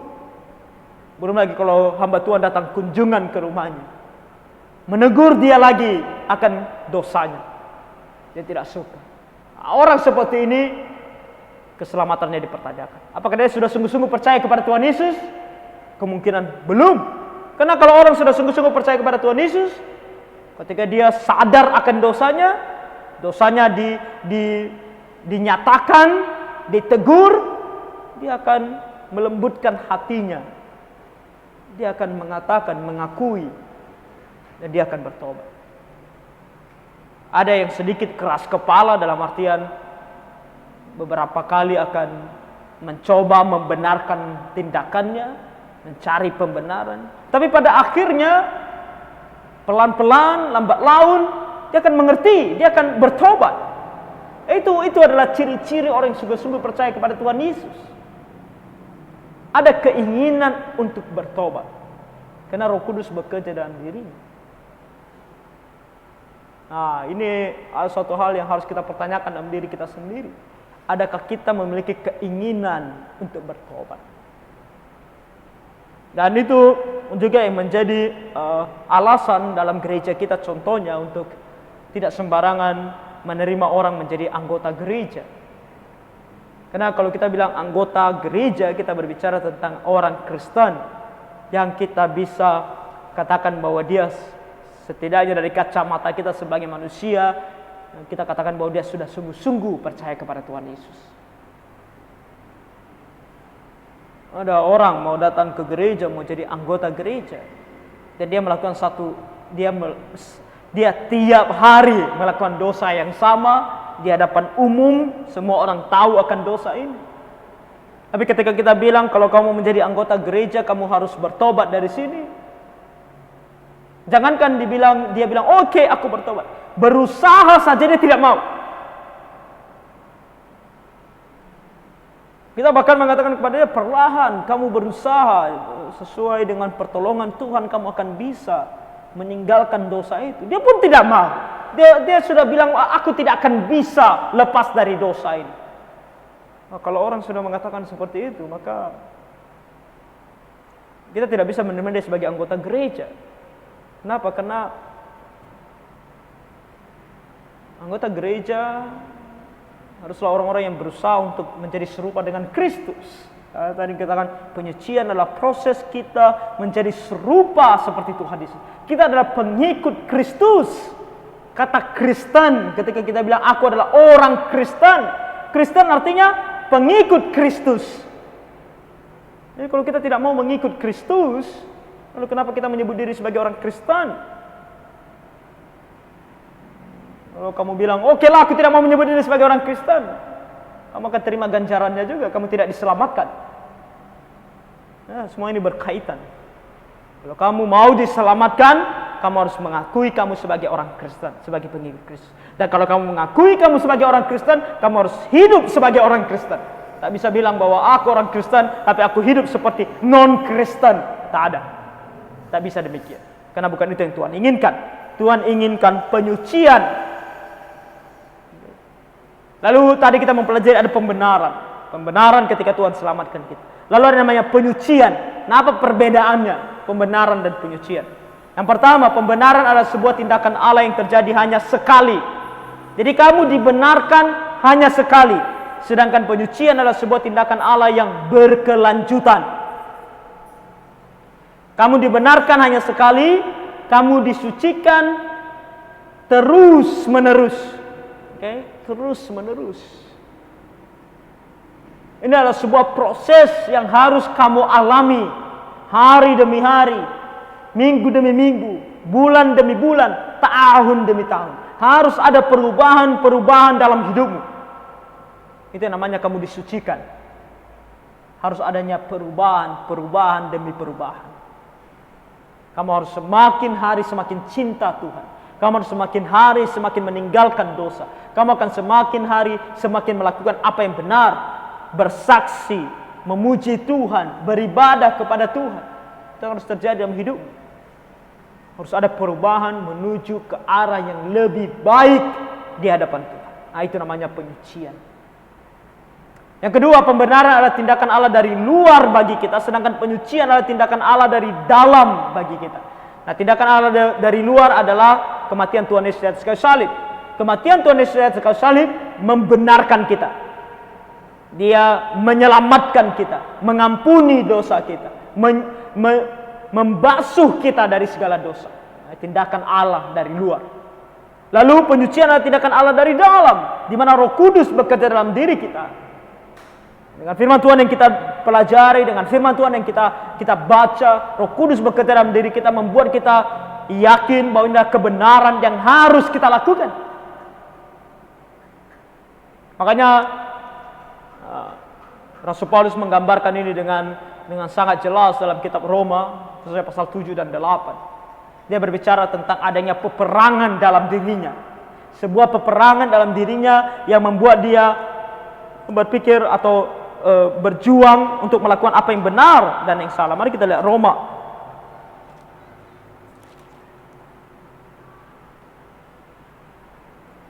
Roma pasal 7.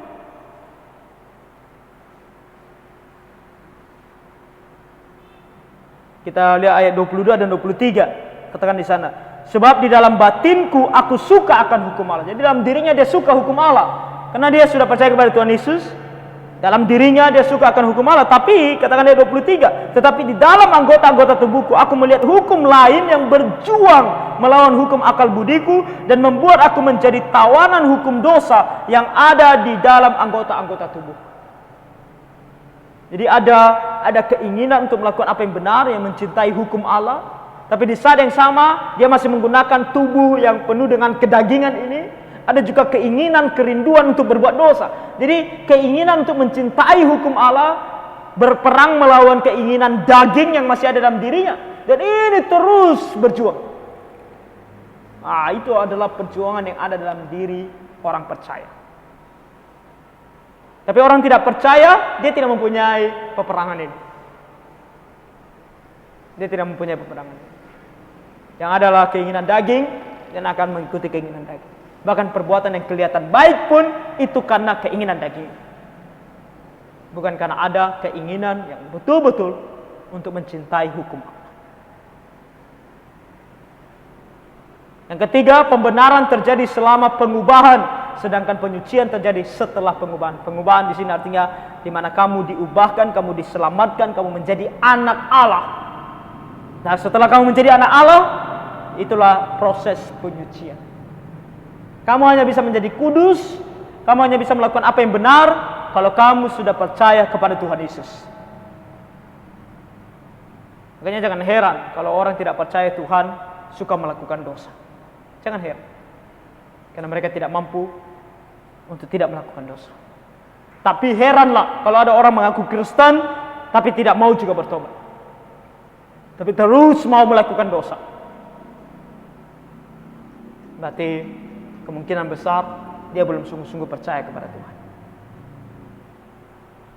Keempat, pembenaran menyangkut akar dari keselamatan, sedangkan penyucian menyangkut tentang buah dari keselamatan. Jadi akar dari keselamatan yang menyelamatkan kita adalah pembenaran oleh Tuhan. Tuhan membenarkan kita melalui kematian Tuhan Yesus di kayu salib. Lalu ketika pohon ini sudah tumbuh, sudah ada akarnya, lalu ada buahnya. Buah inilah penyucian, pengudusan, perbuatan baik, tindakan kita yang benar.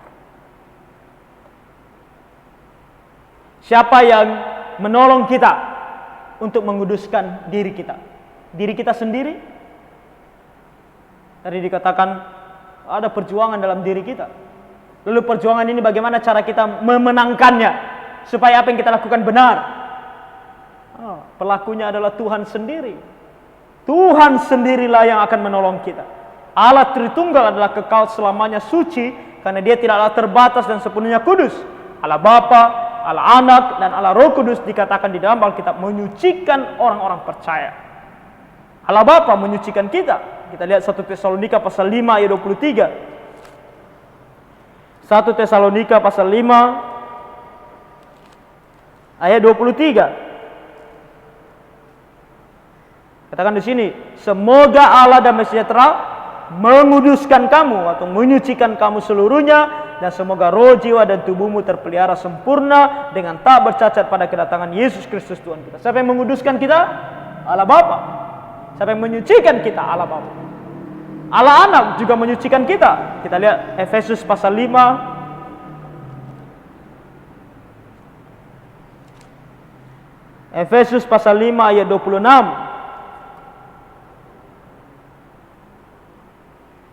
Efesus 5 ayat 26, untuk menguduskannya sesudah ia menyucikannya dengan memandikannya dengan air dan firman. Nah, siapa di sini yang menguduskan? Kalau kita lihat di ayat 25 dikatakan Kristus. Kristus telah mengasihi jemaat dan untuk menguduskannya. Ayat 26. Jadi Tuhan Yesus menguduskan kita. Siapa lagi pribadi yang menguduskan kita? Tentu Roh Kudus menyucikan kita atau menguduskan kita. Roma pasal 15. Roma pasal 15 ayat 16. Katakan di sini, yaitu bahwa aku boleh menjadi pelayan Kristus Yesus bagi bangsa-bangsa bukan Yahudi dalam pelayanan pemberitaan Injil Allah, supaya bangsa-bangsa bukan Yahudi dapat diterima oleh Allah sebagai penyembahan yang berkenan kepadanya, yang disucikan oleh Roh Kudus. Roh Kudus yang menyucikan kita. Siapa pribadi yang menyucikan kita? Pribadi Allah Tritunggal. Allah Bapa, Allah Anak, dan Allah Roh Kudus. Kita tidak sama sekali. Mungkin kita tidak percaya dengan mengikuti kata hati. Itu adalah ajaran duniawi, itu adalah ajaran psikologi manusia.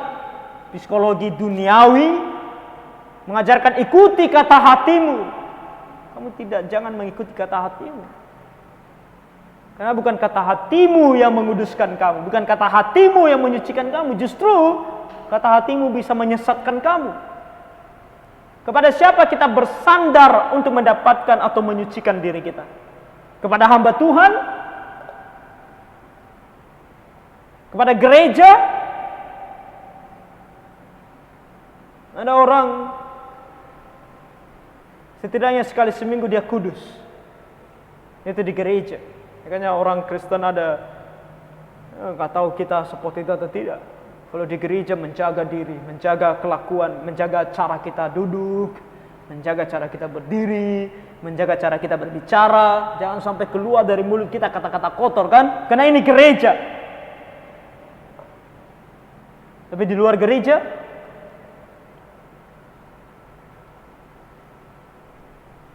menguduskan diri itulah tindakan setiap saat. Karena yang menguduskan kita bukan segala sesuatu yang ada dalam dunia ini, tapi Allah.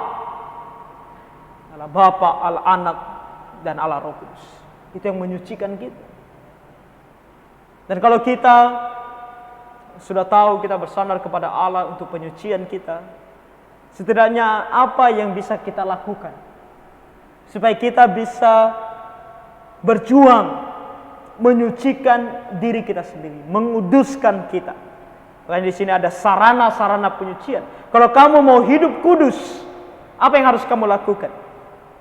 Ada sarananya, ada caranya. Oke. Yang pertama, sarana yang pertama adalah firman Allah. Kita lihat Yohanes 17 ayat 17. Apa yang bisa menguduskan kita? Sarana apa yang bisa kita gunakan dalam dunia ini untuk membuat kita kudus?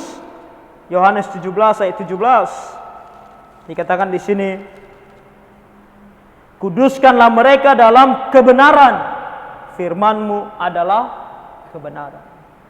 Supaya kita bisa kudus, satu-satunya cara adalah dengan firman Allah. Itulah hal yang utama. Kita harus mempelajari Alkitab. Mempelajari Alkitab, mengerti firman Allah. Sangat penting kalau kita mau hidup kudus. Kalau kita mau hidup benar di hadapan Allah. Kalau kita mau menjadi orang Kristen sejati, orang yang betul-betul Kristen, bukan hanya di mulut saja. Kita harus mengerti firman Allah dan melakukan firman Allah. Inilah caranya, bukan mengikuti kata hati, bukan hanya sekedar datang beribadah, bukan hanya sekedar datang bernyanyi. Gereja zaman sekarang mengajarkan orang Kristen hanya sekedar untuk, ya kamu datang gereja, kamu nyanyi puji-pujian, itu sudah kudus. Itu belum kudus. Kudus yang benar sesuai dengan Alkitab adalah kamu mengerti dan kamu menaati Alkitab, firman Allah. Banyak hal dalam Alkitab. Seandainya kita mau pelajari, kita mau mengerti, dan kita mau taati, barulah kita hidup kudus. Kalau kita mau anak-anak kita hidup kudus, mereka harus kita ajari Alkitab. Karena saya tidak heran kalau banyak pemuda yang melakukan begitu banyak dosa di luar sana. Tidak datang ibadah, tidak peduli dengan gereja, tidak peduli dengan pelayanan, tidak peduli dengan melayani Tuhan, tidak peduli dengan hidup kudus. Kenapa? Karena mereka tidak mempelajari Alkitab. Dan mereka tidak diajari Alkitab. Dan ironis sekali di gereja zaman sekarang. Berapa banyak gereja kita lihat di Indonesia ini. Berapa banyak gereja yang mau mengajari Alkitab. Berapa banyak hamba Tuhan yang mau mengajarkan Alkitab. Pendeta zaman sekarang sudah beralih profesi. Beralih profesi. Makanya sekarang ada namanya pendeta musik. Pendeta tapi untuk musik. Kamu jadi pendeta tapi untuk musik, untuk apa? Kamu pikir musik menguduskan? Musik tidak menguduskan. Yang menguduskan adalah Alkitab.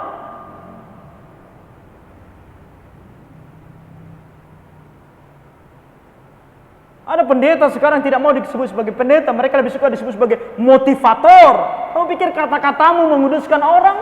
Kata-katamu yang manis, yang dirangkai dengan begitu puitis, kamu pikir itu menguduskan orang? Alkitab yang menguduskan orang.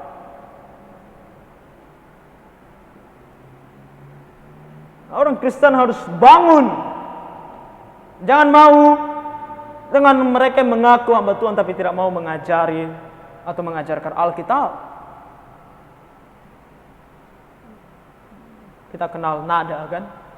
Anak muda kita yang pergi kuliah di Purwokerto.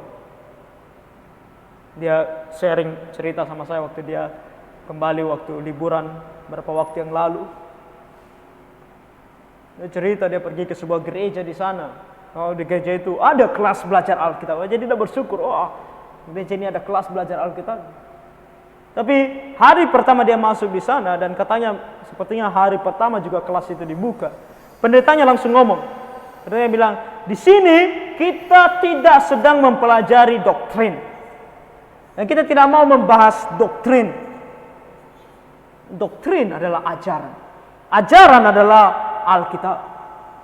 Lalu kalau kita pergi ke kelas belajar Alkitab, tapi tidak mau mempelajari doktrin Alkitab, lalu ngapain kita belajar Alkitab? Lalu apa yang kita pelajari? Nah, ini kenapa? Karena hamba Tuhan ini memiliki mindset yang disebut sebagai Injili baru. Injili baru adalah sebuah mindset bahwa segala sesuatu bisa benar. Satu ayat Alkitab menurutmu apa artinya, menurut dia apa artinya, menurut ini apa artinya, menurut ini. Walaupun beda-beda pengertiannya, semuanya bisa sama. Semuanya bisa benar. Makanya kalau ada yang bilang, ini yang benar, lalu yang lain bilang, itu kan tafsiranmu. Yang benar adalah apa yang kutafsirkan. Atau apa yang orang lain tafsirkan. Ayat Alkitab menjadi suka-suka kita. Suka-suka kita mau mengartikan dia seperti apa. Ini tidak benar. Pengertian Alkitab cuma satu. Makna hanya satu. Aplikasi boleh banyak. Maknanya tetap hanya satu. Itu yang benar. Karena Alkitab berbicara dari dirinya sendiri. Bukan kita yang mencoba menjelaskan apa yang dikatakan oleh Alkitab. Makanya ketika kami pun hamba Tuhan mencoba menjelaskan Alkitab, itu bukan karena kami menaruh pengertian dalam Alkitab, tapi menarik apa yang ada dari Alkitab, menariknya keluar dan memberitahukannya dengan lebih sederhana. Itu yang disebut sebagai exegesis. Okay? Exegesis. Exegesis artinya artinya keluar. Menarik keluar pengertian dari Alkitab itu sendiri dan diberitahukan kepada orang lain. Berbeda dengan ada yang namanya eisegesis. Eisegesis artinya menaruh ke dalam. Artinya kita menaruh pengertian kita ke dalam Alkitab. Dan pengertian itu yang kita sampaikan kepada orang. Orang Kristen harus sadar bahwa kita perlu mempelajari Alkitab. Sangat penting kalau kita mau hidup kudus. Kalau kita mau anak-anak kita kudus. Kalau kita mau orang lain kudus. Kalau kita mau semua orang Kristen kudus. Hanya ada satu cara. Pelajari Alkitab. Itulah hal yang paling utama yang kita bisa lakukan. Supaya kita hidup kudus. Gak ada yang lebih penting dari situ. Yang kedua, sarana yang bisa kita dapatkan adalah sakramen-sakramen. Seperti hanya baptisan air dan perjamuan kudus merupakan sarana-sarana anugerah. Melalui baptisan, kita mengakui iman kita. Melalui perjamuan kudus, kita mengingat akan apa yang Tuhan Yesus telah lakukan di atas kayu salib. Dan momen-momen ini biasanya membuat kita kembali mendekatkan diri kepada Tuhan. Momen ini membuat kita mengingat akan dosa apa yang sudah kita lakukan dan datang bertobat kepada Tuhan. Makanya penting juga bagi orang Kristen untuk mengikuti perjamuan kudus. Tuhan katakan lakukan ini sesering mungkin. Dan kita dalam gereja melakukannya sekali sebulan. Ketika itu dilaksanakan, sangat penting untuk kita hadiri. Bukan hanya kita yang sudah disidikan atau sudah dibaptis, tapi juga anak-anak kita. Bukan berarti anak-anak kita yang belum disidi boleh ambil, bukan. Tapi penting untuk anak-anak kita juga untuk hadir. Makanya di perjamuan kudus, ketika perjamuan kudus dimulai, kita tidak bilang kan anak-anak keluar. Enggak kan? Mereka belum bisa kan ambil perjamuan kudus, tapi enggak disuruh keluar kan? Tapi bukan berarti anak-anak boleh ribut, boleh main-main karena ini hanya untuk orang tua saya, tidak. Anak-anak harus ada di situ, tenang, diam dan melihat, memperhatikan. Karena dari situ mereka juga akan mempelajari kenapa ada perjamuan kudus. Apa-apa yang diingat di perjamuan kudus, dan mereka juga akan mengingat tentang apa yang Tuhan Yesus lakukan di atas kayu salib, mencurahkan darahnya, memecahkan tubuhnya untuk keselamatan kita. Makanya anak-anak harus tetap ada dalam gereja ketika perjamuan kudus. Jangan kita orang tua ketika perjamuan kudus, perjamuan kudus, oke, kamu keluar. Bukan, tidak boleh. Tetap di dalam dan tetap tenang. Perhatikan supaya mereka juga mendapatkan maknanya dari perjamuan kudus. Dan kita yang menerima perjamuan Tuhan, baiklah kita menerimanya dengan sungguh-sungguh dalam pertobatan dan kerinduan yang besar untuk mendekatkan diri kembali kepada Tuhan. Yang ketiga, tindakan pendisiplinannya diaplikasikan ketika kita tersesat jauh darinya. Nah, inilah apa yang Tuhan lakukan. Nah, tadi kita berusaha dengan mempelajari firman-Nya, menaatinya, mengikuti perjamuan kudus. Hal yang ketiga, sarana supaya kita tetap bisa hidup kudus adalah disiplin dari Tuhan. Kesulitan, kesusahan, sakit penyakit, aniaya, musibah yang bisa kita dapatkan, yang diizinkan atau bahkan diberikan oleh Tuhan, supaya kita mendekatkan diri kepadanya. Makanya benar kalau kadang-kadang kita berpikir bahwa penyakit kita membuat kita semakin dekat kepada Tuhan. Itu seharusnya membuat kita bertobat dari dosa kita. Itu seharusnya membuat kita semakin mau mendekatkan diri kepada Tuhan, semakin mau beribadah kepada Tuhan. Karena memang Tuhan juga menggunakan sarana yang satu ini untuk menyucikan kita, menguduskan kita. Di tiga hal ini yang bisa kita lihat sebagai cara supaya kita bisa menyucikan diri, menguduskan diri. Dan terakhir untuk malam ini adalah aspek-aspek penyucian. Penyucian memiliki tiga aspek atau apa yang kita miliki dalam penyucian atau aspeknya. Pertama, posisional. Posisional ini posisi kita, pembasuhan kita dengan darah Kristus pada saat pengubahan. Artinya siapa yang akan disucikan? Siapa yang akan diubahkan menjadi lebih kudus? Atau kenapa kita akan menjadi hidup lebih kudus? Karena posisi kita sebagai anak-anak Tuhan. Makanya saya tadi katakan bahwa kalau kita mengatakan kita orang Kristen, kita harus hidup sebagai orang Kristen. Itulah posisi kita. Posisi kita adalah orang Kristen. Kita harus selalu menyadari ini. Dimanapun kita berada, kita harus selalu mengingat, aku ini orang Kristen. Dalam kita bekerja, dalam kita bersosial, dalam kita bergaul, berteman.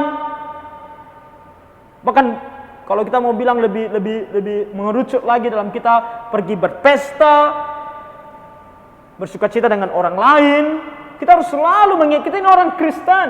Jangan bilang, aku orang Kristen di gereja, tapi ketika aku bekerja aku bukan orang Kristen. Aku tidak peduli lagi bagaimana aku bekerja, bagaimana apa yang kukatakan, apa kata-kata yang keluar dari mulut, aku tidak peduli lagi. Karena aku hanya orang Kristen di gereja. Tak bisa. Posisi kita harus selalu ingat, aku ini orang Kristen. Jadi dimanapun kita berada, kita adalah orang Kristen.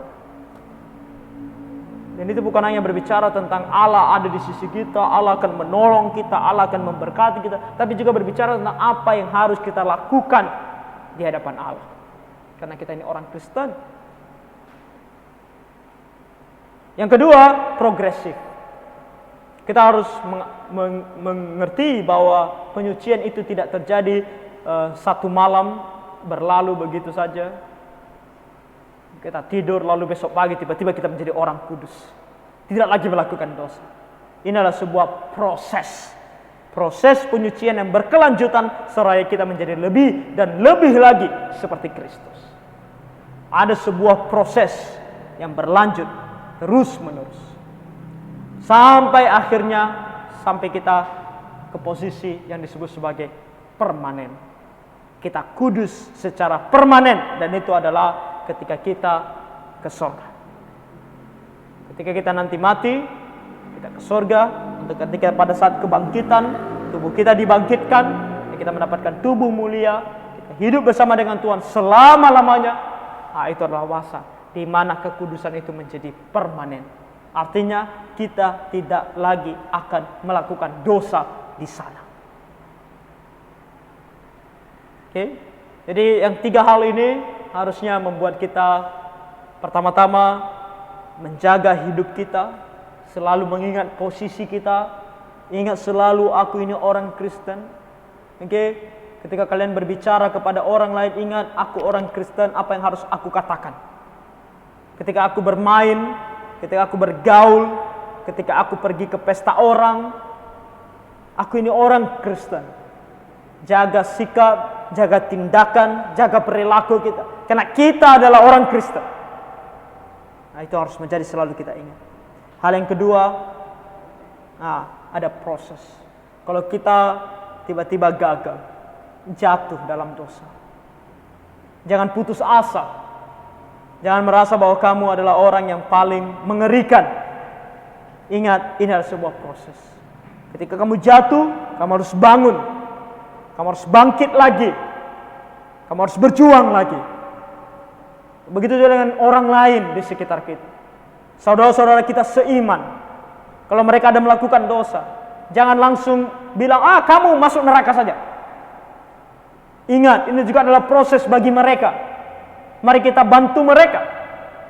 Mari kita dorong mereka untuk mereka juga bangkit dan bertobat dan mulai lagi, berjuang lagi melakukan apa yang benar. Kita harus memiliki kesabaran kepada mereka yang saudara-saudara kita seiman. Kita harus tegur mereka ketika mereka melakukan dosa, karena itu akan membantu mereka untuk bertobat, untuk bangkit dari dosa mereka. Nah, ini prosesnya ketika kita berbicara proses. Dan sambil kita menunggu dalam proses yang tidak mudah ini. Tidak mudah. Kalau kita mau melakukan apa yang benar, tidak mudah. Iblis juga akan berjuang terus untuk melawan kita. Banyak cara iblis untuk akan menjatuhkan kita. Dan dari diri kita sendiri sudah sangat berat dengan kedagingan kita. Ini tidak mudah. Tapi kita bisa melihat ke depan, yaitu situasi posisi yang permanen, di mana suatu hari nanti kita akan ke surga, dan di sana akan kita hidup selama-lamanya bersama dengan Tuhan di dalam kekudusan. Di sana tidak ada lagi dosa, di sana tidak ada lagi kedagingan. Di sana kita akan bisa hidup bersama dengan Tuhan selama-lamanya tanpa dosa. Nah, itu adalah aspek yang bisa kita dapatkan, yang kita bisa syukuri untuk penyucian yang bisa kita dapatkan. Kalau kita mau sungguh-sungguh menjadi orang Kristen yang betul-betul Kristen. Oke? Sampai di sini malam hari ini yang bisa saya sampaikan. Ada pertanyaan dari kita?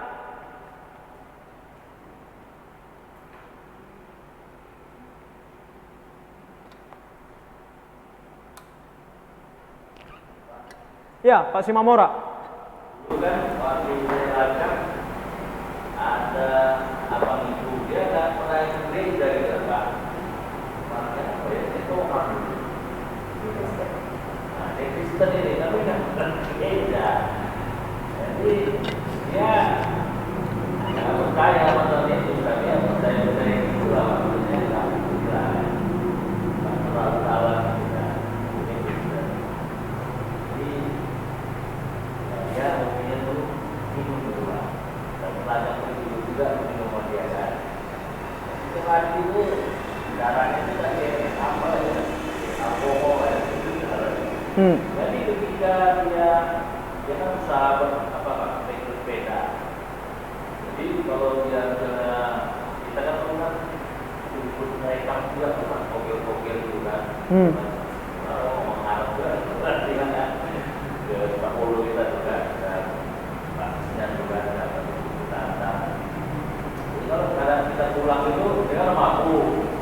Jadi kadang kita ceknya juga gitu. Jadi kadang waktu masuk pare kan gitu. Jadi kalau apa kita mampu juga ya kan. Kalau kita mampu kan dimaki juga kita tapi ya kita mampu kan. Jadi waktu itulah Pak. Jadi dia mungkin udah terasa dari kayak mau dipanggil Tuhan dan Pak. Jadi dia merasa mati pun dimatikan oleh adiknya yang cewek. Di Ponisaru, di apa namanya, umur di kampung kan terbuka ya. Kualanya diputar, kualanya panjang tuh Pak, metal lah itu kan ya. Diputar. Tapi itulah waktu yang sebelum meninggal itu dia minta nyanyikan lagi gitu Pak. Ada lagi, dia juga lupa sekarang. Dia tahu lagi itu Pak. Jadi itulah Lagu rohani. lagu orang Pak. Jadi dinyanyikanlah kata Mirami gitu kan. Tapi dia menangis gitu. Dan itu nggak lama kemudian meninggal ya. Jadi pertanyaan Bapak, dia di surga atau enggak? Nah itulah jadi yang saya pertanyakan ya. Dari mana? Bapak mau tahu dia di surga atau enggak? Nanti aja kita lihat dia ya. Dia ada enggak? Kalau nanti kita ke surga, kita cari dia. Kalau dia ada di situ, nanti dia ke surga. Nah, makanya saya bilang ini misteri. Oke. Satu sisi kita hanya bisa melihat apa kata firman Tuhan. Sisi lain kalau udah masuk ke pribadi-pribadi itu tetap adalah sebuah misteri.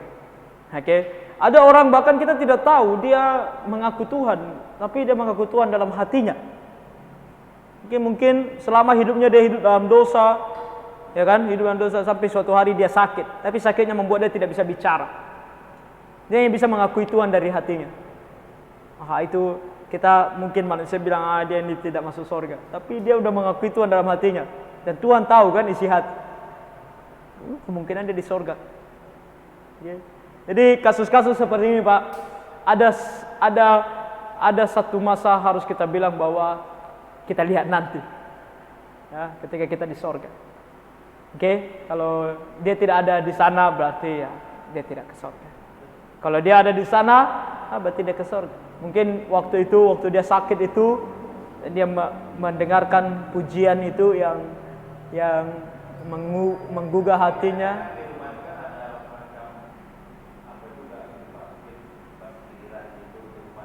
Oh, perkumpulan gitu ya.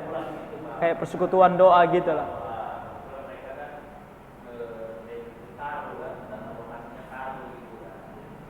Dalam Alkitab ada istilah yang disebut sebagai seperti ditarik dari dalam api.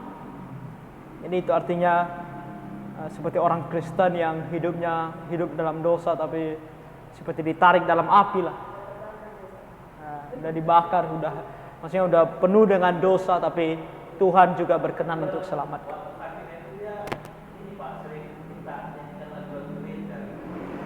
Ya, makanya kita percaya tadi tulip I-nya apa? Irresistible grace, anugerah yang tidak dapat ditolak. Kayak manapun kita keraskan hati, Tuhan bekerja, kamu tidak bisa tolak. Tuhan bekerjalah, tapi kadang-kadang pekerjaan Tuhan kan tidak manis. Kadang-kadang seperti obat, kita telan pahit, tapi itu membuat kita sembuh. Jadi dia harus terima pil pahitnya lah, penyakit, sampai dia tergeletak seperti itu untuk dia bertobat. Jadi ya, kalau itu cara Tuhan untuk selamatkan dia, kita bersyukurlah. Nanti kita ketemu dia lah. Siapa namanya tadi Pak? Sitohang ya, Sitohang. Nanti kita cari dia di. Entah di kamar nomor berapa dia di surga. Oke. Ya. Kan biasanya itu dia mau berdoa mau mati. Itulah tadi apa anugerah yang tak terduga. Anugerah yang tidak dapat ditolak. Tapi itu bukan hanya berlaku bagi mereka yang mau mati dulu baru bertobat, enggak. Semua orang. Ada seperti kita lah. Kita waktu percaya kepada Tuhan Yesus, iman bekerja atau Roh Kudus bekerja dalam diri kita, kita tidak mampu untuk, walaupun kita tidak sedang dalam keadaan sekarat kan. Mayoritas kan orang mau mati kepada kan? Banyak orang begitu. Tapi itu adalah mereka nanti kalau kita bilang ini jangan kita bilang ya udah nanti aja kalau mau mati baru kita bertobat. Kan begitu banyak orang yang berpikir seperti itu kan. Pertama kita nggak tahu kapan kita mati, karena ada orang mati nggak perlu sakit tiba-tiba mati kan. Jadi takut juga. Itu yang pertama. Kedua, orang yang sekarat dulu baru bertobat, mereka mempunyai atau kita yang sudah lama bertobatnya sebelum sekarat, kita memiliki keunggulan. Apa keunggulannya? Dalam Alkitab kita berbicara tentang adanya mahkota kehidupan. Oke, kita kalau semakin cepat kita bertobat, lalu kita melayani Tuhan sesuai dengan umur yang Tuhan berikan kepada kita, dan kita melayani dengan setia, ketika ke sorga kita akan mendapatkan mahkota kita, upah kita dari pekerjaan kita itu. Tapi mereka ini tak dapat mahkota, masuk sorga tapi nggak dapat upahnya, nggak ada mahkotanya. Jadi mereka akan bertemu dengan Tuhan dengan rasa malu, karena selama hidup mereka sia-sia. Tapi kita, kalau kita melayani Tuhan dengan setia, kita bisa menghadap Tuhan dengan penuh kegirangan, dengan tersenyum. Sama seperti makanya digambarkan ini seperti wisuda. Tahu wisuda kan? Ada yang hanya dipanggil namanya saja, dikasih sertifikatnya udah. Tapi ada yang dipanggil dengan summa cum laude. Kan semua orang tepuk tangan. Jadi ada yang ketika dia udah diwisuda kan, dia berani tunjukkan nilainya. Karena nilainya IPK-nya 4,0, 3,8, 3,9. Tapi ada yang malu karena IPK-nya pas-pasan. Itu dia. Jadi kita mau yang mana? Saya rasa kalau kita anak Tuhan, kita percaya Tuhan, kita mau IPK yang tinggi kan? Supaya kita ketemu Tuhan, Tuhan panggil kita. Bukan untuk membanggakan diri, tapi siapa yang tidak senang dipanggil oleh bapaknya dengan penuh sukacita, ya kan? Papa kita di rumah aja kita senang sekali kalau dia puji kita, ya kan? Makanya kita harus berjuang selama masih ada waktu melayani Tuhan. Jadi jangan bilang bahwa enak sekali mereka udah nikmati dunia ini, baru mereka sekarat masuk surga. Kita mati-matian hidup kudus, kita akan nerima upah kita. Jangan pikir bahwa kita ini lebih manis lagi yang kita dapatkan. Mereka hidup dalam dunia ini, habiskan waktu dengan dunia, justru yang mereka dapatkan kesulitan, kesusahan. Tahulah seperti yang digambarkan, yang diceritakan Pak Simamora tadi. Hidup dalam kedagingan itu masuk karet lah, apa segala macam karena mabuknya kan. Apakah kita menurut kita itu senang? Nah, itu tak senang sebenarnya. Jadi ini kita berharap kita cepat-cepat bertobat. Oke? Ada lagi? Ya, Ibu Setanggang, silakan. Ya, nggak apa-apa, Bu. Saya di sini, Pak. Hah? Saya di sini. Ibu Sigalingging. Ibu Sigalingging ya, Bu. Ini Pak, saya mau nanya masalah penyucian. Penyucian. Di kasus Mama Rehan dan Ibu Sirayu. Kan Bukankah mereka ini harus digembalakan? betul. Seperti ada tertulis dalam Roma 14. Roma 14. Terimalah orang yang lemah imannya tanpa mempercakapkan pendapatnya. Oke. Tapi kan waktu itu dari kita gereja kan mempercakapkan apa yang mereka. Ya. Di dalam Alkitab tidak mempercakapkan pendapat mereka. Oke. Gimana kalau selalu kayak gitu nanti ke depan nanti nambah lagi dipercakapkan gitu. Ya. Oke. Paham. Selamanya nanti seperti itu. Oke. Jadi pertanyaan Ibu Sigalingging bagi kita yang ada di Zoom, bagaimana dengan kasus orang-orang yang mau datang ke gereja kita kemarin, tapi kemudian ada dosa-dosa mereka sehingga kita tidak bisa terima mereka sebagai anggota. Tapi dalam Roma 14 ayat 1 dikatakan, terimalah orang yang lemah imannya tanpa mempercakapkan pendapatnya. Jadi bagaimana? Oke, yang harus kita pahami Roma 14 ayat 1 bukan hanya Roma 14 ayat 1, tapi harus sesuai dengan konteksnya. Kalau kita lihat ayat 2 dikatakan di sana, yang seorang yakin bahwa ia boleh makan segala jenis makanan, tapi orang yang lemah imannya hanya makan sayur-sayuran saja. Apa maksudnya di sini?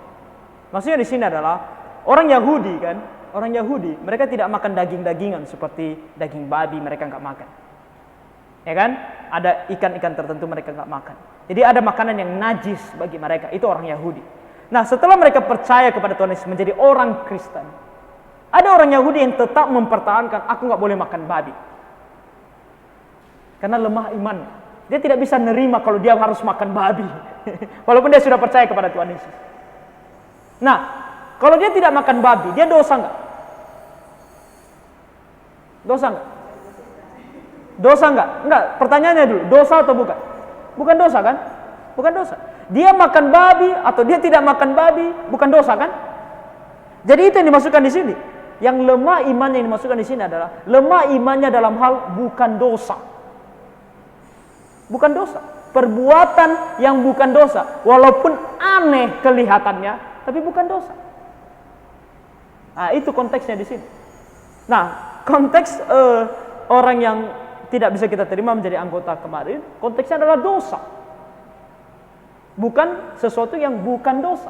Itu bedanya. Kita bisa menggembalakan mereka. Betul, tapi mereka nggak mau. Kita kan nggak harus menerima pendapatnya gitu. Biarlah kita gembalakan mereka. Ya. Gembalakan. Tapi mereka tidak mau digembalakan. Karena kita sudah mengkat. Bukan mengkat, begini. Ibu kalau waktu itu dengar ceritanya adalah mereka kita tahu apa yang mereka lakukan, dosa mereka. Lalu mereka mau menjadi anggota jemaat. Ya kan seperti itu. Nah, untuk menjadi anggota jemaat kan kita ada syaratnya. Oke. Tapi saya bilang sama mereka, kalau kalian tidak bisa mengikuti ini, tidak masalah.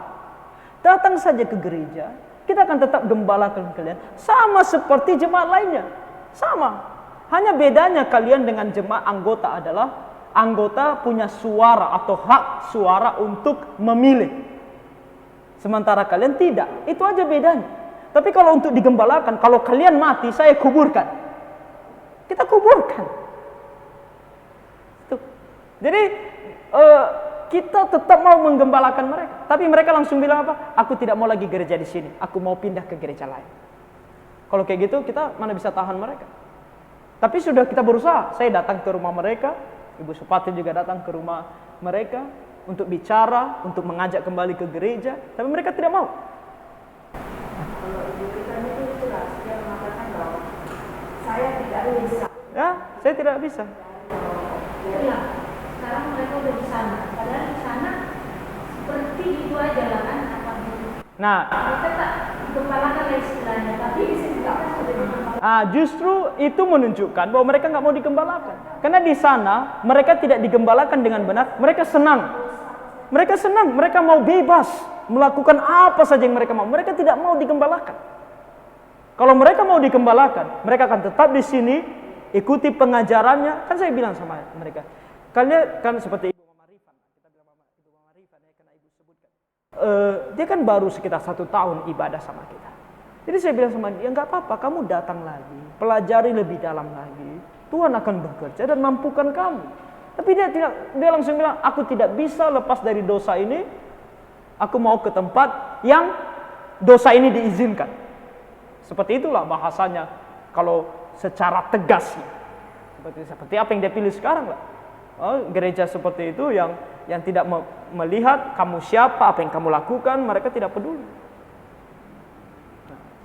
Makanya dalam gereja kita saya heran seperti contohnya saya lihat yang buka warung tua seperti itu. Itu seharusnya tidak boleh jadi anggota gereja. Karena bagaimana kamu bisa mengatakan kamu anggota gereja, kamu orang Kristen, tapi hari-hari kamu jualan tua? Tak bisa. Tapi kecuali kamu mau pergi gereja yang tidak menggembalakan kamu. Gitu. Jadi bukan kita tidak mau menggembalakan mereka, bukan kita tidak mau menerima kelemahan mereka dan berusaha untuk mendorong mereka untuk lebih kudus ini.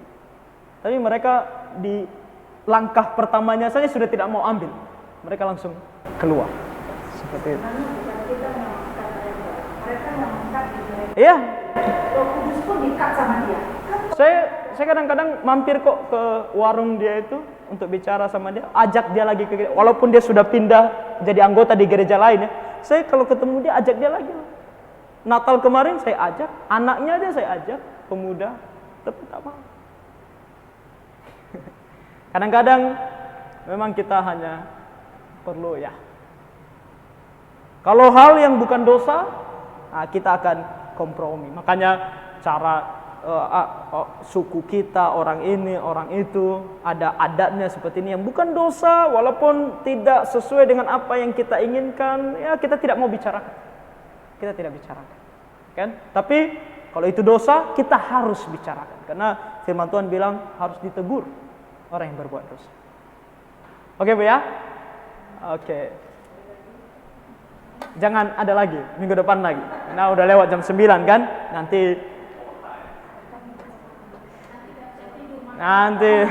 Nanti kita tambah kopi 1 cangkir lagi. Oke, minggu depan lagi. Kalau ada mau jawaban lebih cepat, boleh WA saya ya. Boleh WA saya. Oke, mari kita tutup dalam doa. Bapa Surgawi, kami bersyukur karena Engkau berikan kami firman, sehingga segala hal Tuhan bisa kami lihat di dalamnya dan menjadi patokan dalam kehidupan kami pribadi, lepas pribadi, dan juga pelayanan gereja-Mu. Tuhan, kami mau berjalan sesuai dengan firman. Oleh karena itu tolong kami, supaya kami sungguh mengerti dan bisa melakukannya, agar nama-Mu termuliakan dan kami Engkau pandang dengan sukacita, dan dengan begitu kami mendapatkan sukacita juga dan kedamaian. Terima kasih Tuhan, ampuni kami dari segala dosa pelanggaran kami, sementara kami pulang ke rumah masing-masing dan juga beristirahat, supaya kiranya Tuhan sertai dan Tuhan tolong dan lindungi. Berikan kami juga semua kiranya kesehatan